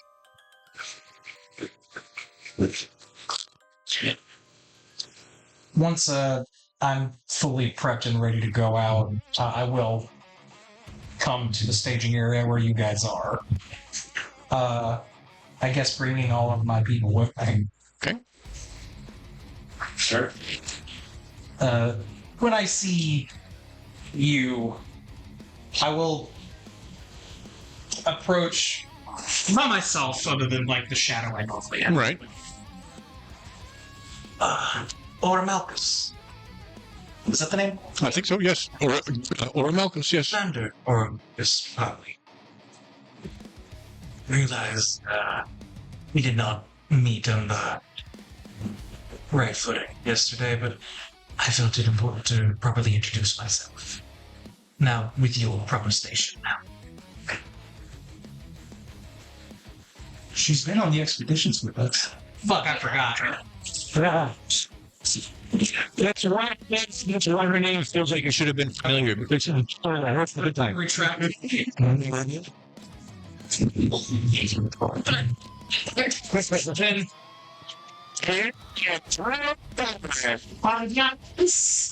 Let me rephrase.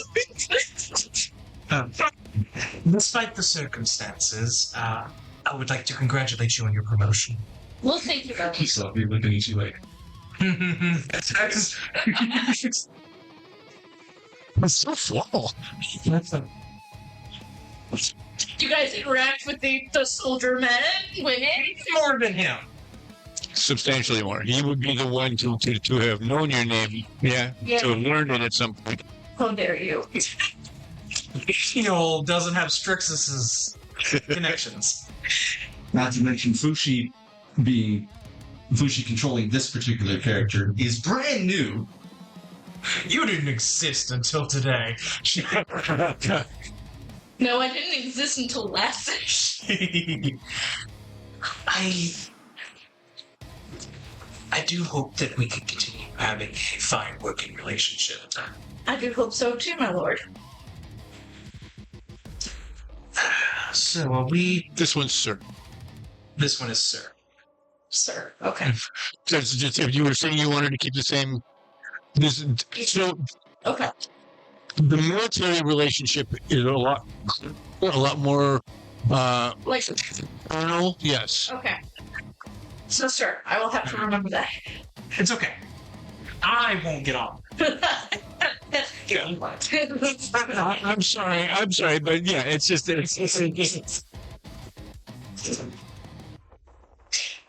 Call me by my first name like we're friends. Please do it. Strixus could be like, Cronus usually calls me sir. If that does not appease you, continue to call me my lord. Strixus isn't that picky, but he does also understand the structure in place. right. Well, are we prepared? As prepared as we can be. I see you've loaded up several of the carts. We'll only be taking one from what my lord has said. Yes, that's correct. All right, down. All right. Pronouns right. It's So No. Harvey wasn't going. Do I get a whipping for that? No. No. Oh my goodness, your face is turning bright red. It's purely because you wanted to know. The only reason you asked the question, and you said that she was concerned with keeping the same address format, Yeah. and so I was hoping you do that. That's all that was. There's no punishments involved. I'm just trying to help you stay in the character that you said you wanted to play. And I do appreciate it. Thank you. I assume spotting Fick around is like, brother, yes, hello. I'm curious as to why we're bringing parts of the gold. To buy the future, as it were.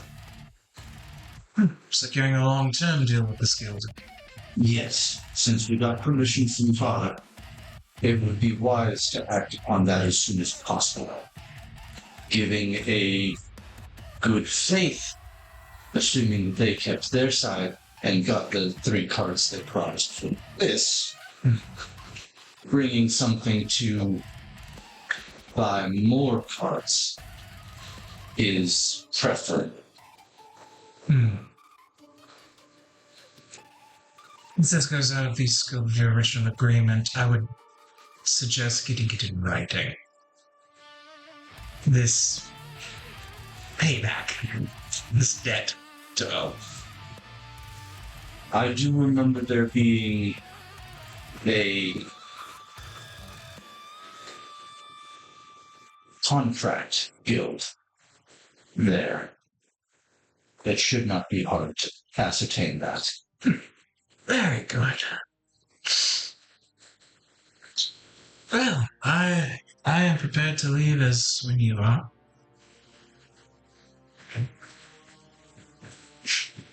Looks like we're ready. Shall we then? Yes, maybe pertinent, since it is still a bit of a walk, to allow some of the men to ride within the carts as extra protection, as well as to save their energy should anything happen. Rather than There's only one card that's actually. Being taken. Yeah. I'm sorry. No worries. No worries. I'm getting sleepy. Well, it is 10 Yeah. now. But yeah. So I would like to point out that I believe it would be a good idea to attach that cart to the horse. It goes without saying, yes. That you can tell that's the one that's being used is because it is attached to the horse. Are you going to ride the horse while it pulls the cart?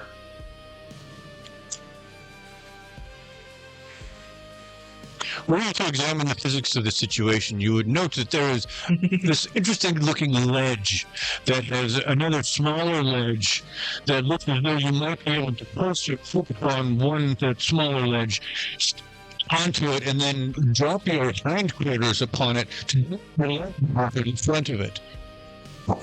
I was thinking, do I ride the horse or do I ride in the front of it? I was thinking that, thank you. How fancy do I want to be? The other option I was thinking Brutal was, do you want to be to the horse? the other option I was thinking of, since it's just a cart, was leading the horse. But Whatever. riding the Cart. riding the cart does feel more real. Plus, you both brothers could sit comfortably there and have a nice Yeah. long chat. Great. We could sit side by side. I could hold one rein, you could hold the other. God. Not canon! Both of us holding knives to each other's ribcage.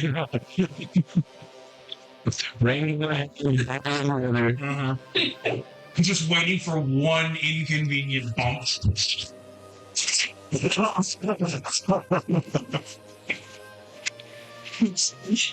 I also think of the movie Predator Badlands, the new movie that came out a while ago. Yeah. There's a scene in there where Predator gets captured. He's made an ally of this robot lady, and he has a toy from his childhood. It's like a little ball that they don't know what it does. They don't know what it does, and he tells them to open it up, or tell them it's a toy. He should open it, and they do that. And a laser blast blows the guy's head off. And the robot goes and is like, "That's a toy? That's a toy." That's a toy for children? Yowcha. Yowcha. Indeed. So honestly, being the time it is, Yeah. be Yep. good stopping. It's perfect, actually. We just faded as we're leading the horse and the cart down the long path to the sappers camp. Brother, not they next to each other. Well, thank you very much out there in TV land, as they used to say. We will be checking in next week. Don't know what we're going to be playing. It's been inconsistent as fuck. Whatever it is, it'll be fun. Whatever it is, we're going to have fun doing it. That's for damn sure. Most certain. Happy human beings and others. And until then, we'll see you later.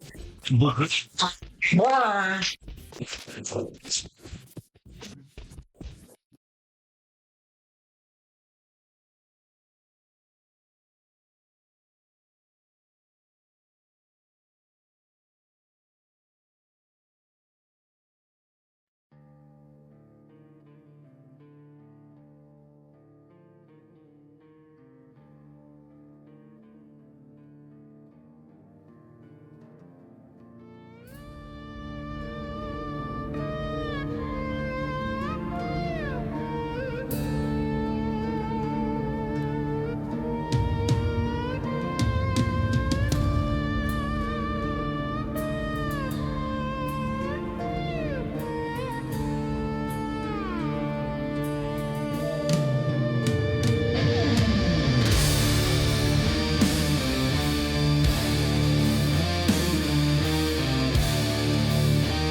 The ceiling is gone.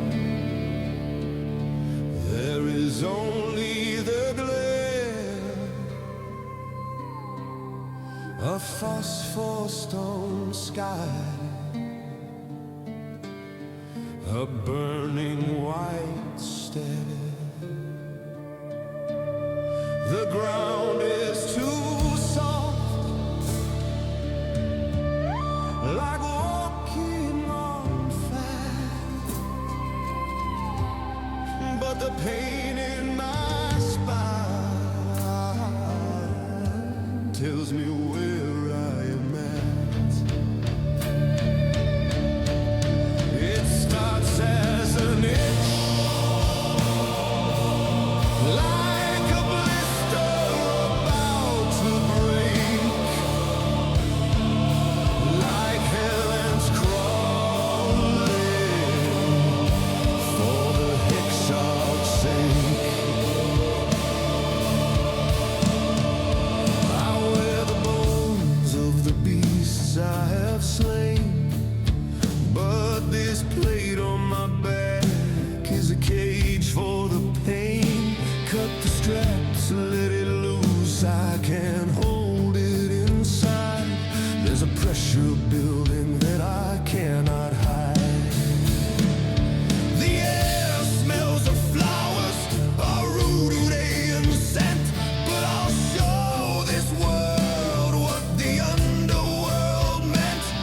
It pushes, it tears through the skin and the meat, a blessing from below turning into the heat. Bone and viscera tearing the sky, I am the first of the fallen to fly. Fire turns to vapor, a membrane of soot, knitted together where the shadows are put. Wings of the reaver, unholy and new, born of the blood that breaks through.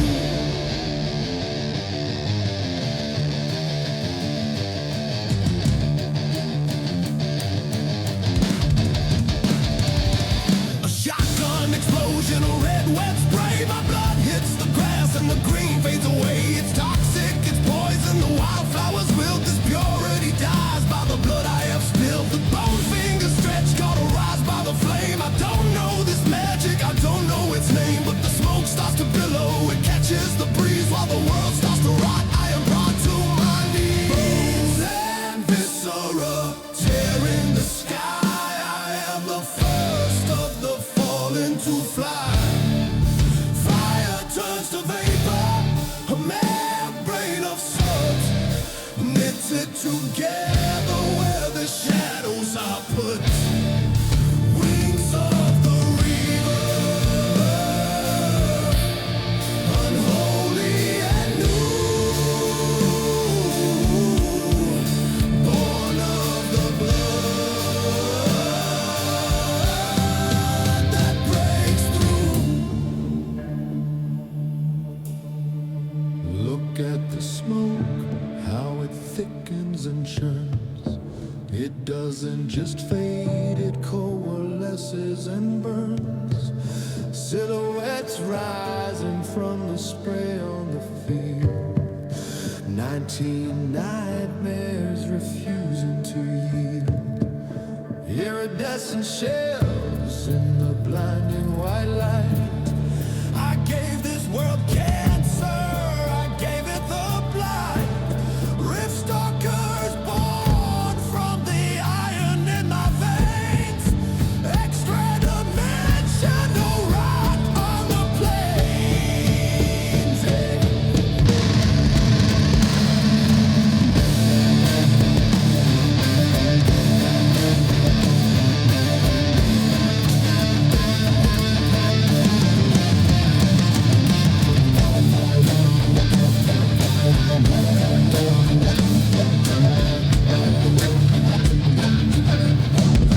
The smoke hardens up like a fabric of gray. A sail for the wind in the light of the day. I am a sentinel, changed by the air, with a legion of monsters that came from the tear. My father, the Hexarch, sent us to conquer. I am the infection, I am the anchor. The surface is soft,